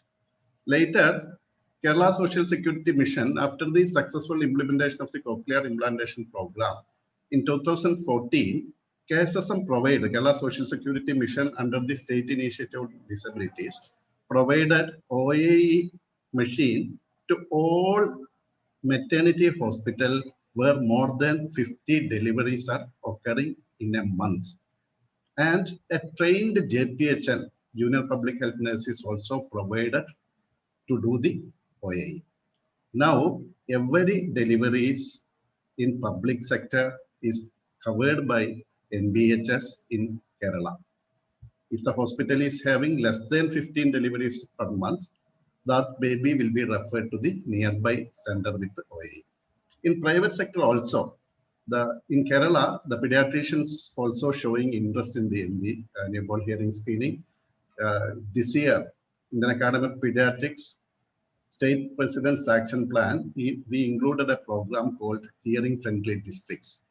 Now, more than 7 districts were declared as hearing friendly, where 100% of newborn hearing screening occurring now. As part of the RBSK program, there are community screening as well as the school screening, and the newborn screening facilities also there, which is also implemented in all districts in Kerala. But out of 720 districts in India, I think it is covered nearly 200 districts in India now. The nearly 400 to 500 districts, it is yet to cover. In Kerala, another step is for the detailed audiological evaluation from the screening center, we have provided BERA to all district hospitals.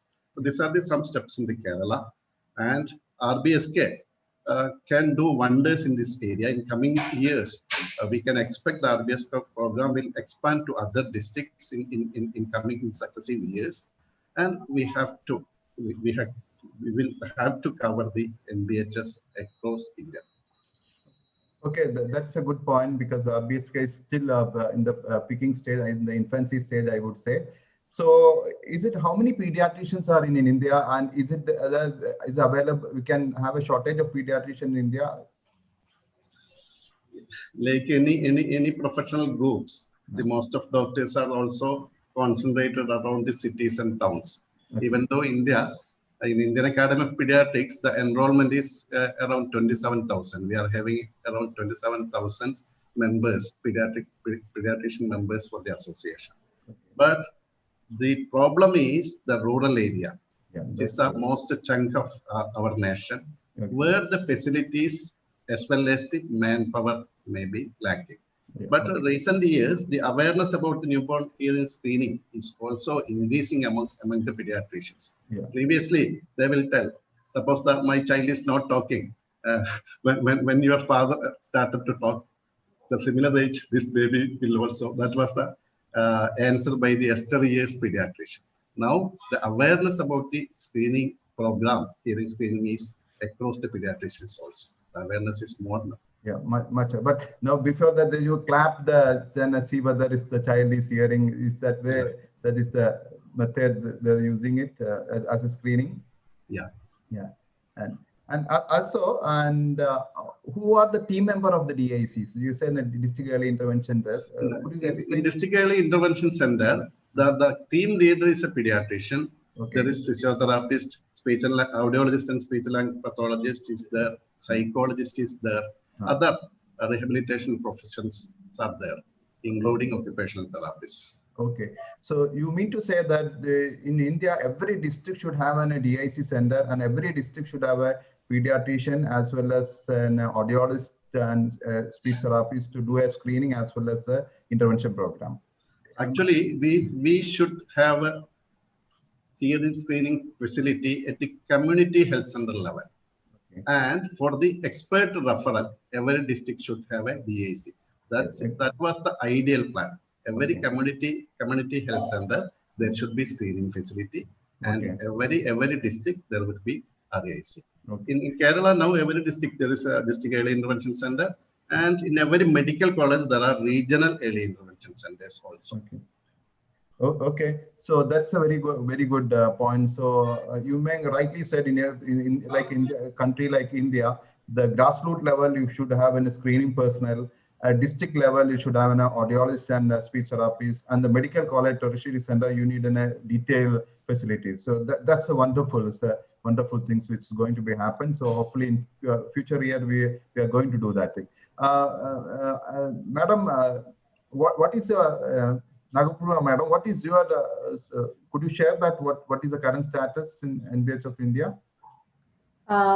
Coming to private institutions and medical colleges, I think the data shows, I think less than 30% of medical colleges, institutions have hearing screening program, and some of the speech and hearing institutes have started.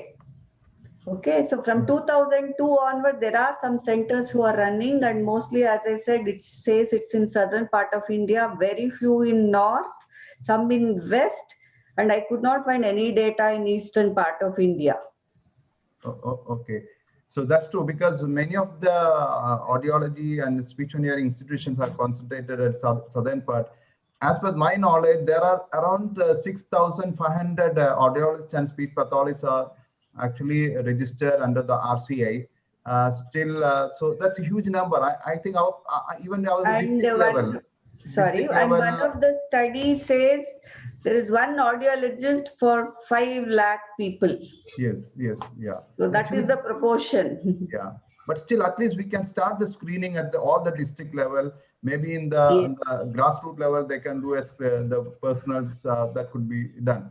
Ranganathan, what is the point of NGOs? Because the government cannot do everything in the country. So NGO has a role. So what is the NGO's point of view in the current status of NBHS? Ranganathan, Mr. Ranganathan? Yes, sir. Yeah. So if you consider NGO as such, they are, I think they are connecting points between government agency and the service takers. wherein they can have many times government can implement many projects, schemes, wherein they are unable to reach the grassroots level because of the vast area and number of people required the service. So NGOs, I think they have got a very vital role here to promote, to work more on advocacy, because they have the resource to build the required facility, screening as well as diagnostic facilities, wherever they want, depending on their area of interest. And I think NGO is a self-motivated group, wherein they don't require extra fuel to run their program. Yes. So I think that is the added value to that. And they can always think out of box, because they have usually they have some motivation to initiate this program. So they can always think for alternatives whenever there is something not working. Yeah. And the fact is that even the cochlear implant was developed by NGO only. Yeah, So okay. I think the role of NGOs are very, very vital at this point of time, at least, because we are at the expanding period of newborn hearing screening, and we have to create more awareness and service providers. Yeah, that's true, Mr. Rangana, because so all have an opinion that the government should take the initiative, the private hospitals should take an initiative, the professional bodies should take initiative, and as well as the NGO should take initiative. That's a wonderful. So moving to the fifth question now, Nakapurna madam, can you suggest suitable protocol for newborn screening in India? Because you could see there is a two-stage protocol in the Western country. There is a ABR, OEs, and many equipments are involved. But in India, just in a nutshell, which is the best protocol for the newborn screening? I know, as you say, it's best to have an objective testing of OE and ABR. In my opinion, it's better to have gross root workers and even behavioral observation audiometry, just to cover number of babies. And also many studies have shown that wherever they have used grassroots workers, the coverage is more. Okay. So definitely, I think there is a role for initial behavioral testing, then further structuring. Yeah, that's true, because all states cannot afford a costly equipment. So maybe Dr. Ashraf was telling the screening that a community level, they can use even the simple behavioral testing materials. Maybe the district level, or maybe if the states who can afford a OEs, they can do it, and the AABR. So thank you very much for that point sharing. So now I would like to add one more point. Yes, because we need to only 15 minutes. So that's what I'm little hurrying. Yeah. Any mother knows whether the child is hearing at the age of 3 months or 4 months itself while feeding, because the mother knows whether the child is getting alerted whenever there is a noise. Okay. So again, it is so I feel it is very important to sensitize the mothers than going for any equipment based. Yes. Okay. That's really a valid point, because the expected mother to be make it aware about the program. So even the gynecology department, we should actually incorporate in our newborn screening program. So that is more those who are coming for the gestation period checkup, they can give an orientation to the mother. Thank you. That's a very valid point. So I just want to share some of the challenges in the newborn screening, because we always say screen 1 month and diagnose before 2 months, intervention by 3 months. That is the international scenario.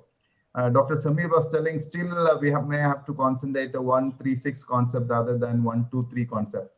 But reasons are less awareness among the parents as well as the healthcare providers, because as rightly said, even sometimes the pediatricians are not aware, maybe the parents are not aware. And if you see there are limited state programs and funding, that is another issues are there, and resource in the country, that is screening personnel and as well as the availability of the instrument. And also, if you look at the Western country, they use OI, but in India, there is noise level is very high at the screening places. Is it possible? That is another challenges in newborn screening in India. Then we miss so many cases. That is in the ideally the benchmark is we should screen 95% of the babies, but what is the current scenario? Because there are a lot of misscreening in the first screening, because sometimes they may not come for the screening. Even we say that they have come, there is a program, they may not come. Sometimes they were transferred to other centers. There are many reasons for that. And another in the missed cases, there are also a lost follow-up, that is LTF and the LTD, that is lost documentation as another reason. Because lost follow-up in India, you know, the mother's delivery at one place, and after a certain time they go back to the paternal side. So we don't have any tracking system. Even sometimes we do a manual register in India so that the numbers are not properly written. Sometimes we miss the document. They might have done the screening, but it's not there. And another issue which we could see, there is no link with the public health system, because they have the different programs and different agencies are there. There is no link with the public system. But also the WHO said integrate these programs, the ear and hearing caring within the health system of the country. So without the integrating the results, we cannot do a very good job to justify justice to the newborns. And again, the tracking and surveillance system, even though we do the newborn screening programs, where is the tracking? Where are they going? There is no proper tracking and surveillance system and quality improvement and outcome studies. We might have done the even the lakhs of screening, but what is the outcome? How many people we are identify the hearing losses? That's all the challenges. And even though we do a screening, where is the intervention center? Is it accessible to the parents? Is it easily accessible? You said DIC center still is in the grassroots level. What about taluka people at the taluk level or on the panchayat level? Are there the parents are able to go and do it? So there are a lot of challenges. So just want to put this question as a pediatric point of view. Apart from these things, as Dr. Ashraf, could you tell me how the higher authorities, because you are the person who has started in the programs as an administrator, how you could convince the program to the higher level, like a secretary level, ministers, because finance department is one of the main issues. So how did you manage the show to get the program done? Because you were discussing with the audiologist and get the proposal and then submit to the government. You talk to the ENT surgeons, then they get the input. And how did you manage to get the fund and the programs in Kerala? Actually, Dr. Samir, in Kerala, what was happened was the success of the cochlear implantation. Because of the success of the cochlear implantation program, it was very easy to convince the authorities, especially secretary. Actually, it was a reverse planning. Actually, we should start the screening program first, then implantation program. That was the usual say. But I think the reverse is also better, because without a structured rehabilitation program, the mere screening program also may not be useful. Yes. So a screening program followed by a structured rehabilitation program is the ideal thing. We developed a rehabilitation program first, then convinced the politician, the ministers and secretary, the importance of the early detection. That was the main in Kerala. But across the India, now we are living in a decentralized democracy.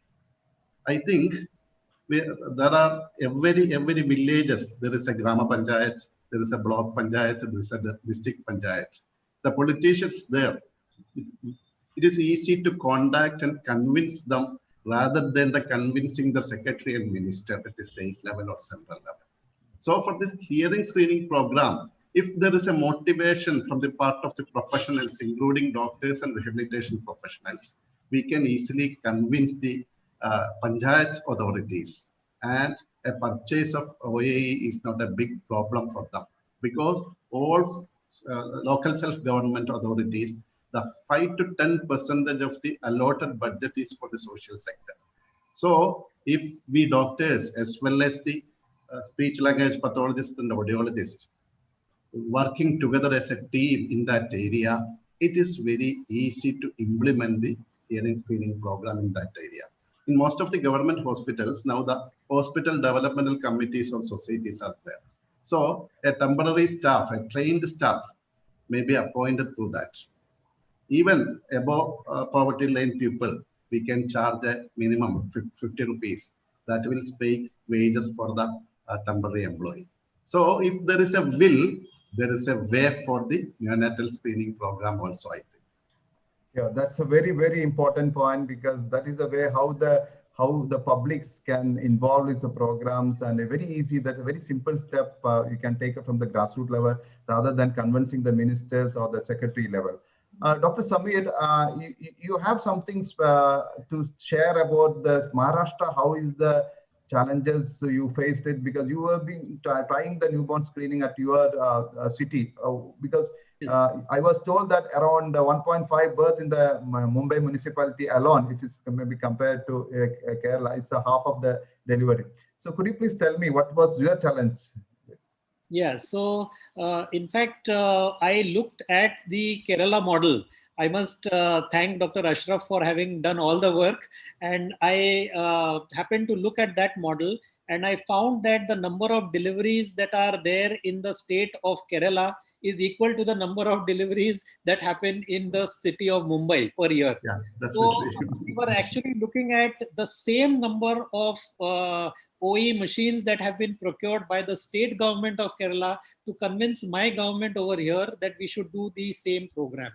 And I agree with Dr. Ashraf that it may be easier to convince the local, Gram Panchayat, etc., etc. But for that, Dr. Ashraf, we'll require, I don't know how many Gram Panchayats are there in this country. I know that there are at least 740 districts. So we need at least 1,000 ENT surgeons at the same time to be doing that whole process. So if the legislation comes from the government, then it becomes mandatory for people to follow that. And that is the only way that we can do a universal hearing screening. Yeah. Otherwise, it will be a patchy, non-structured thing. So coming back to what Mr. Samir asked me, so I met the health minister of Maharashtra at that particular time. This was just exactly about a year ago. And we had almost finalized everything. Unfortunately, the government changed. And so that whole program could not take off. But with the current government also, we are trying to do the same. Unfortunately, all of us know that this year has been a little bit of a, everything has taken a back seat. So coming to at the national level, so it was on the 2nd of March, and 3rd of March is the World Hearing Day, when I had met our health minister, Shri Harshavardhan, and we had a meeting with him. The next day we had his health secretary and his office meeting, and we were planning to actually do all the paperwork to get things rolling for the next 1 year. But unfortunately, as I said, that because of the COVID pandemic, everything has taken a backseat. Now that things are stabilizing to some extent, we plan to once again take this up with him. And I am completely convinced that we need to convince our politicians to be able to, and the bureaucrats to be able to make things mandatory, and then only can things be rolled out at each and every level. Because our interest is not only a few patchy areas, it should be the entire country. Okay. Samir, yeah. I want to add one point there, because Dr. Samir correctly said it may be difficult at the Grama Panchayat level, but it will be possible at the block Panchayat level. The community health centers are under the block Panchayats. In Kerala, unlike Maharashtra, Kerala is a small state. There are 1,000 Panchayats, but only 150 block Panchayats. Okay. In a district, there may be four or five block Panchayats, unlike that of Grama Panchayats. So if we are able to do at the block Panchayat level, the screening center, and district Panchayat level, the RAIC in that district, that design may be an excellent one. In fact, a lot of NGOs, like Mr. Ranganathan was mentioning, so we have Rotary and Lions, they are all willing to. In fact, in my own institute at the medical college, I got interested in it because my Rotary Club donated the OE and BERA. That is how 5 years ago we started the whole program. Yeah. Definitely. The NGOs will also associate. Definitely. So that's very important. And Nagapura madam, what is your challenges when you started the program at a private hospital? Initially, testing in NICU was an issue because of noise. That is when we introduced our behavioral audiometry into our, so that around 1.5 months especially NICU babies, premature babies, when they reach around 2 kgs, we found it easier to do OA so that there are less false positives. That was one.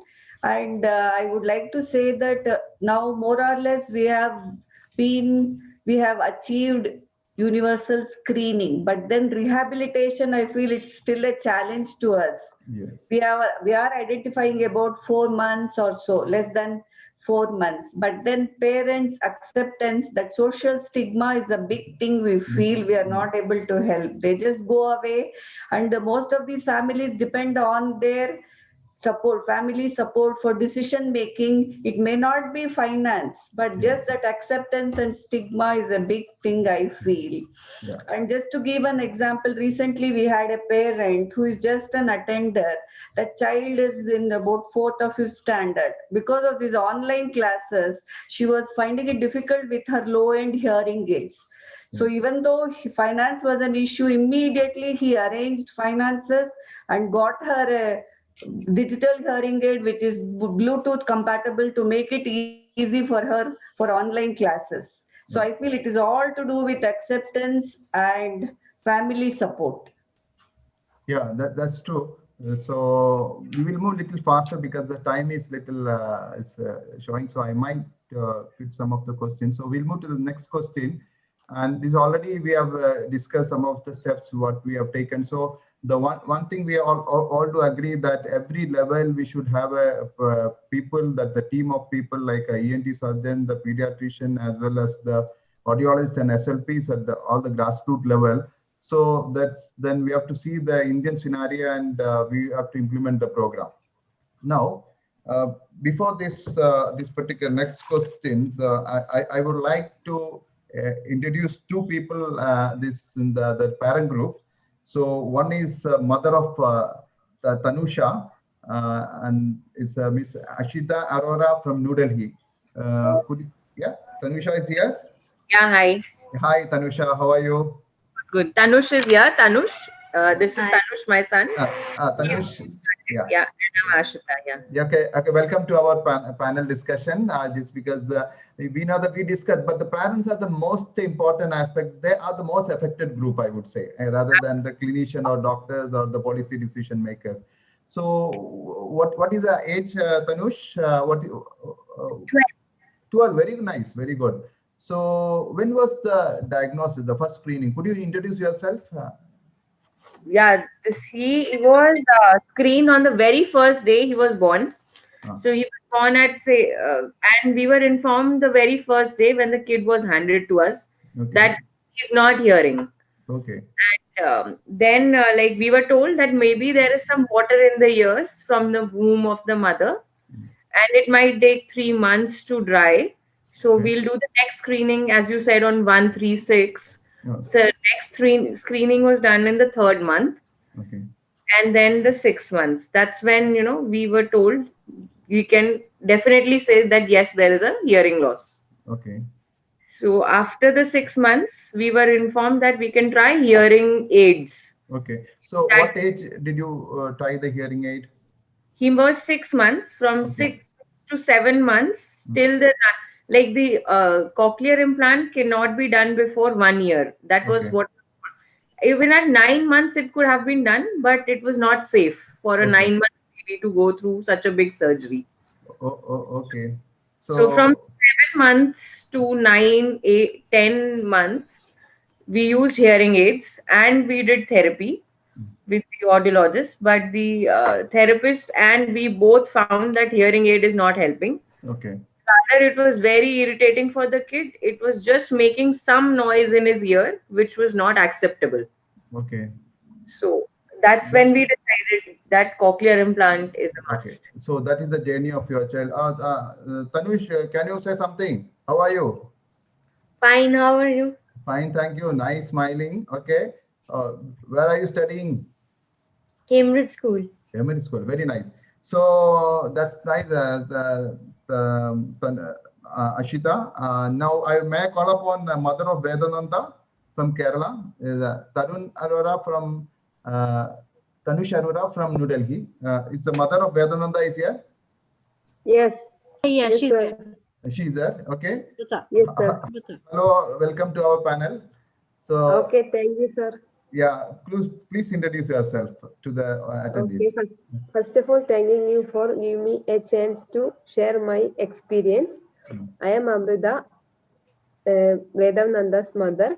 My child, 1 year and 1 month old, he is suffering from hearing loss. I am from in Kannur in Kerala. Okay, that's good. When did you test first? When was the first screening happen? First screening happened while at the time of delivery. Okay. First 3 days. After 3 days, OA test is held, but result is negative. Okay. Then we repeat the same test after 45 days and 88 days, but result is also negative. Okay. You mean to say it was referred, no? Which was not passed. Yes. Referral. Yeah. Then we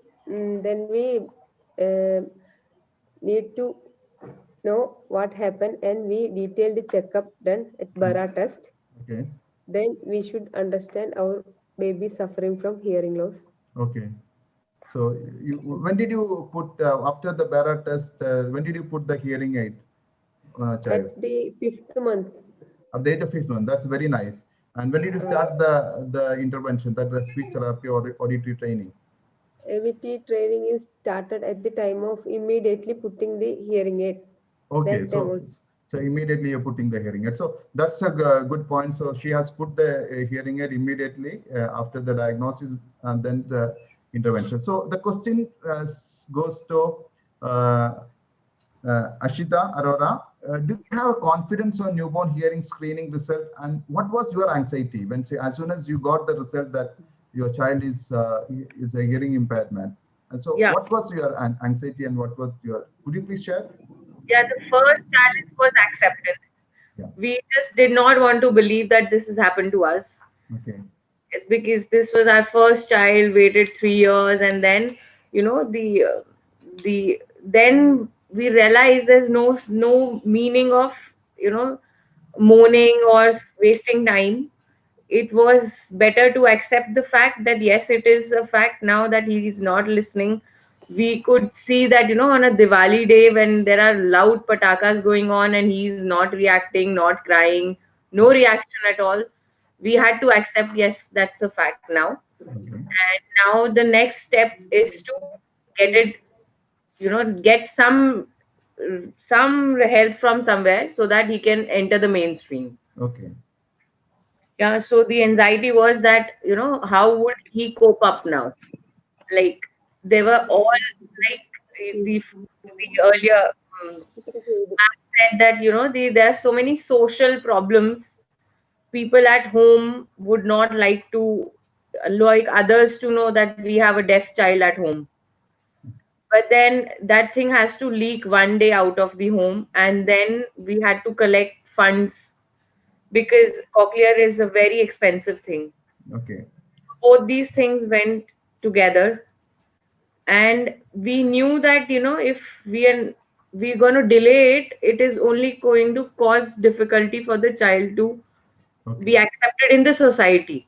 Like, okay, so you mean to say that acceptance is one of the things which is your concern, anxiety. So I'll move to the next question because you can explain. So what benefit did you get for the newborn hearing screening? That's as a parent point of view. What is immediate after the newborn? What are the benefits you are getting? Yeah, the best is that we got to know it early. We can take some steps. You know, he's not yet started speaking. We cannot see, you know, the other children. He's not yet started mingling with children who are speaking. We don't have to go through that trauma. And now that we know he's not listening, that means he's not going to speak also. That was the first thing that we accepted. So if we want him to speak, we have to introduce the sounds, the input has to. So you mean to say that newborn screening programs actually made him to speak much earlier? Time, because I have a younger one now who's 2 years. He's not speaking, but when he was 2, he had already started speaking. Oh, that's a very good point. So you mean to say, because you are also more concentrating about his speech, because normal hearing you are concentrating on natural developments. Am I right? Okay. Yes. what about Mother Vedananda? Vedananda here? Yes. Yeah. Yes, What sir.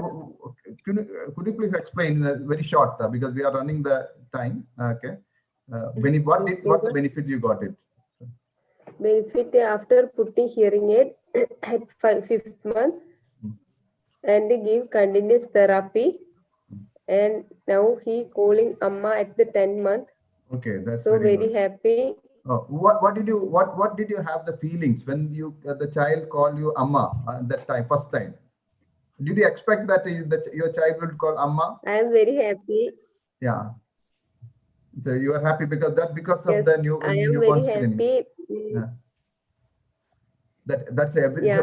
very happiest The moment of therapy, I will give therapy correct proper way. Okay. Yeah. The first time your child listens to a doorbell after the the cochlear implant is on and he responds, then you know that you've taken a right decision. Yeah, that's a very good point because that is the benefits we are expecting from the newborn screening.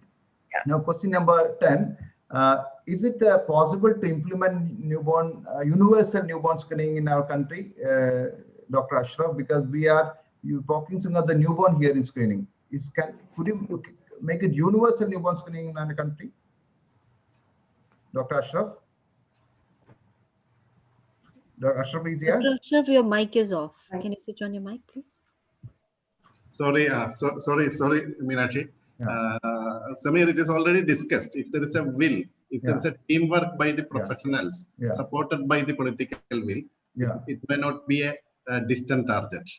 But we can develop, being a populous country, large country, we can develop it in a successive phases. Okay. Okay. So moving to the next question, Dr. Samir, what should be our focus in the coming 5 years? In a very short 1 or 2 points. So our focus, of course, right now is going to be on making the newborn hearing screening, the universal newborn hearing screening mandatory by the government. So if we can do that, then we can radically change things, because as the statistics you showed that 1 lakh children are born every year who are with severe to profound deafness. And that is the most important thing according to me. We need a lot of a lot of people should be going out and talking to the parents, to the pediatricians, to the doctors, to the healthcare providers, because there is very little awareness. And if awareness is there, only when you educate everybody, then only will you be able to achieve what you are setting out to do. Because if you don't know what your aim in life is, you are not going to be reaching there. So that is the other thing. Try and mobilize funds. So we have the government who can provide funds, the NGOs who can provide funds. Manpower is the other thing that we require, because today, even if you have the funds and you have the equipment, you may not have the manpower to be able to do that. So we need not necessarily have only audiologists or ENT surgeons who are going and doing the testing. We can have trained personnel to be able to do that. And that is the way that we will be able to achieve a full penetration of this whole thing. That's a point, a very good point. Mr. Ranganathan, could you please tell me what should be the focus in coming year, 5 years? Yes, sir. I'll make it very short. I'm looking forward to have, and also I'm proposing the ENT doctor as well as pediatrician that if we can include the developmental stages, the auditory as well as speech language in the vaccination card itself. Absolutely. That will give the still more awareness. Every baby will be monitored for that, because we do it for vaccination and physical growth measurement. So that's one. And the second thing can be a orientation to the mothers who are going to be giving birth to the babies. So during the pregnancy period itself, if we can orient gynecologists and take them into our confidence, I think we'll be able to achieve that. And training the Anganwadi workers for behavioral screening may be another choice, because they are working at the village level. I think these three will be able to give still more success rate for the next 5 years. That's a very valid point, and we should focus. And this is my final questions. I think because we're running off short of time, I'm just running fast. And any message to the attendees? I think I'll call the parents. Parents have because there are many parents as in the group. Ashita Arora. Yeah. What is the message to the attendees?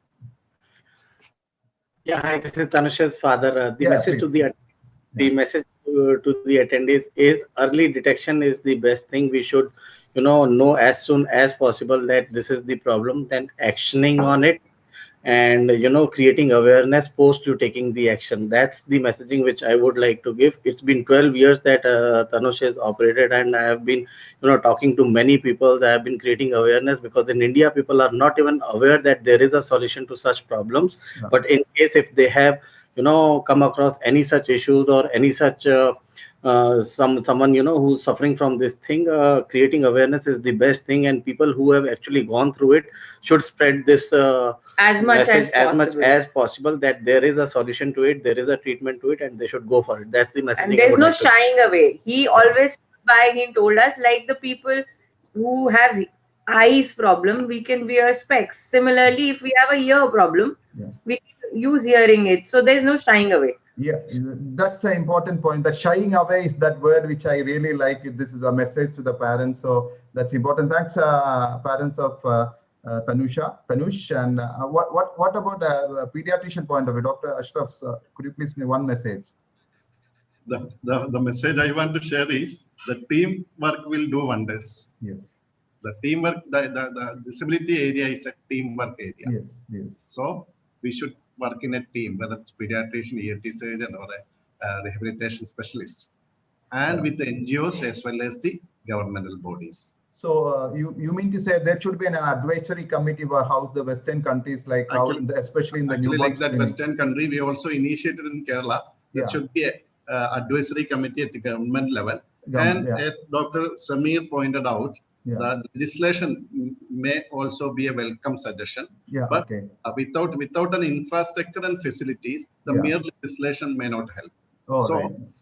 So after preparation of these facilities, the legislation will do more help. Yeah, that's the very good point. So we need to have a basic infrastructure then for the legislation. Okay, so the implementation team should be ready before the legislation. The suggestion by the Ranganathan is a very good suggestion, including the OA screening details in the immunization card. Yes, that's a very good suggestion. Very good suggestion. The day we have the OA ticker in the immunization card, we will be all successful. It means everything is taken care of. The government, the legislation, and all the other things. Yeah. Nagamura madam, what about your message to the attendees? I think we need to create an awareness regarding early intervention. That I feel still we have to work towards it, so that whatever we have been trying hard to get the benefit. Okay, so that's a good one. And what about Mr. Ranganathan? Sir, my request to the professionals is they have to be open to work with other agencies also, other organizations in collaboration. Okay. That will bring a lot of changes in the community. Yes. And even the government organization, they should also look into public-private partnership. Okay. Which is going to be effective model here. Okay. Oh, very good. So that's a very good suggestions to this. So I think Dr. Agarwal, Arun Agarwal is here in the group, special invitees. Dr. Agarwal. Meenakshi, Dr. Agarwal is there. Dr. We didn't, I don't, I'm just looking at it. He said he is in the group. He says he's in the group? Yeah. Dr. Agarwal is well-known ENC surgeon and co-chair World Hearing Day Working Group, WHO, Geneva. Yes, he's there. I'll just move him to the panel. Sorry. Yeah, please. In fact, at this stage, I would like to add that it is because of the efforts of Dr. Agarwal that we went and met Dr. Harshavardhan and taking the first step towards doing what we want to. All right. Dr. Agarwal? Yeah, actually, he's the ex-additional Director General of Health Services, Government of India, and the ex-President of Delhi Medical Council. and he's a very prominent person in the ENT field and also taking a major responsibility in the WHO. Welcome you, sir. Can you hear me? Yeah, thank you very much. We all are here. Thank you. We are waiting for your advice, sir. So it's wonderful listening to the wonderful discussion for last 70, 80 minutes. Wow. And after having gone through this discussion, now I am 100% sure that futuristically we are going to succeed in our target of having universal newborn screening. Yes. When I find that now our each group of professional, our pediatricians, our ENT, our audiologists, and everybody, even the parent group are together. And I fully agree that there has to be a very important intervention by the government, and the intervention like suggested and being discussed earlier, that if it becomes part of our immunization card, then nothing like it. But even that, once we want to bring it into that, the government has to create the complete infrastructure. Government cannot do that unless they create the complete infrastructure, as rightly said by my colleague from Kerala.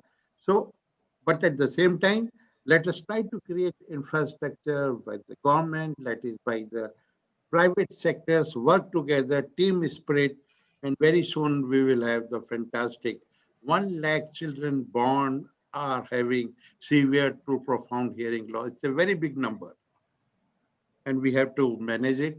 And I can assure you that WHO, on behalf of WHO, every technical support, everything is there, and we will now we will show the entire globe that how India can deliver successfully. Thank you for having me. Yeah. Thank you very much for joining with us. So actually, it's a wonderful thing. You also observe our talk. And I think there are a lot of questions are there.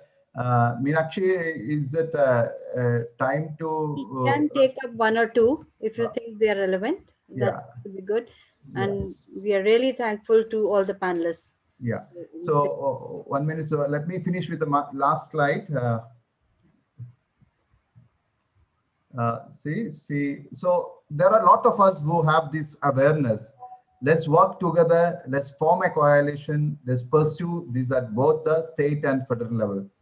This is the CEO of ASHA. So hopefully we will have a coalition in future and collaboration for a better future of our country. And now, if time permits, we'll go for, with the questions. There are 85 questions. Many of the questions are actually related to their own children. So, is it possible to Facebook? What is your Asha's way of answering this? Yeah, we can of course send it to the panelists, but would you like to take up 1 or 2 here? There are Q&A session down. Mr. Samir, you can look at those. Just a minute. Yeah. There is specifically, asked for the. Yeah, there is one thing that said. What about the unilateral asymmetric hearing loss for the language development? That is a question they are asking, especially the newborn screening program. One question.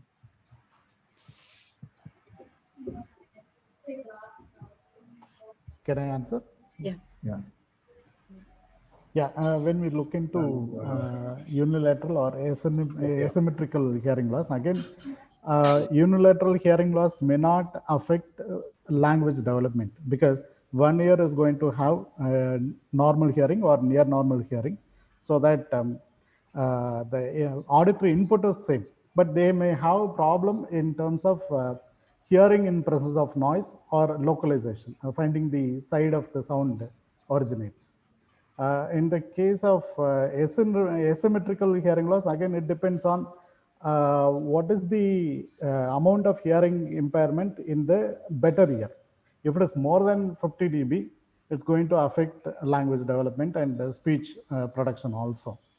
So depending on that, we can predict the language output. Okay. So I think one question is, they said, if somebody want to change, do a newborn screening program, how to approach initiate NBH program? That is the question. How should one approach the state government if they want to initiate NBH program? Any panelists? I think Dr. anybody? Dr. Ashraf can answer that. Sir, your mic. Can you switch on your mic, sir? What was that question, Samir? How should one approach the state government if one wants to initiate NBHS program in their state? That was how we will approach the state government to start an NBHS program. Yes, sir. We should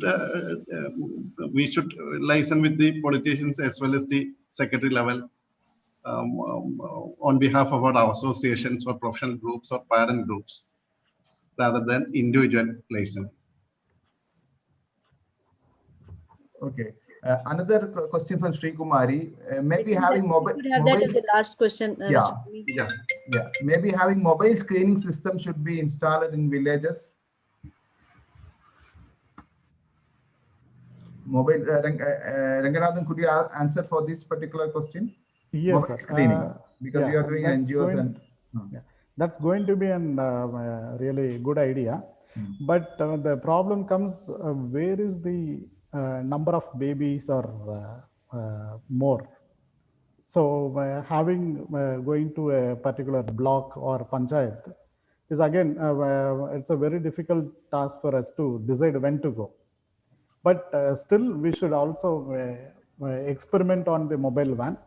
That is why we have plans of training the Anganwadi workers for screening, which may be easier and effective, because they are going to screen behaviorally and send them to the nearest place possible.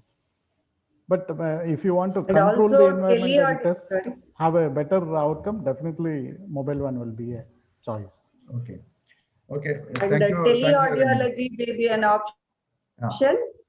Okay. Teleaudiology. Yeah. Now we are closing now. It's already time half an hour exceeded. So thank you very much all the panelists for joining us. And Meenakshi, it's over to you. Thank you. Thank you all the panelists. It was such an exciting, we could have actually gone on and on. It's a topic, it's actually the need of the hour. We all, as a professional, would like to, as everybody said, so it has to be a teamwork to actually achieve what we would want to achieve as professionals. Over to Naika sir.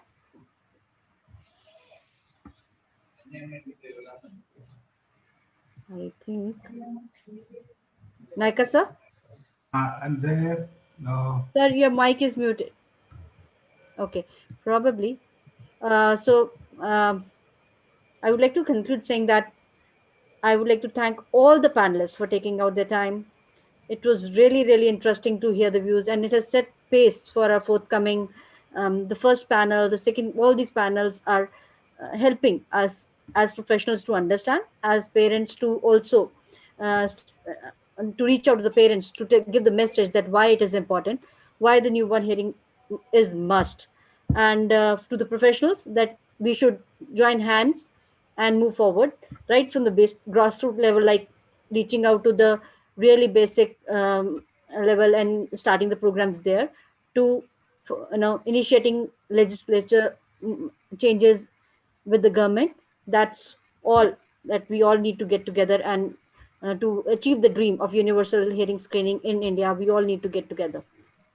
Thank you very much. Thank you for all your time, for such excellent views. Thank you, Dr. Ashraf, Dr. Sameer, Mrs. Nagapurnima, Mr. Ranganathan, our, to champion families. Special thanks to Dr. Arun Agarwal. I know that, it was the last moment, but he, it was such a big honor to have you here, sir. Mrs. Arora family, I would say, the whole family. Thanks, sir. And especially Tanush and our Mrs. Amruta and Vedananda.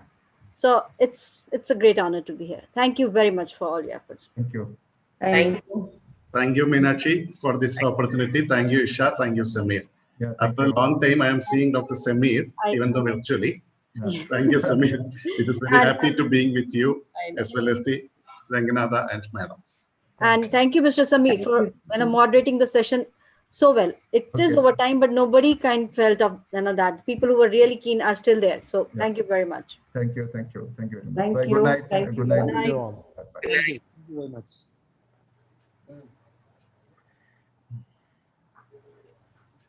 Thank you. Thank you, Tanush.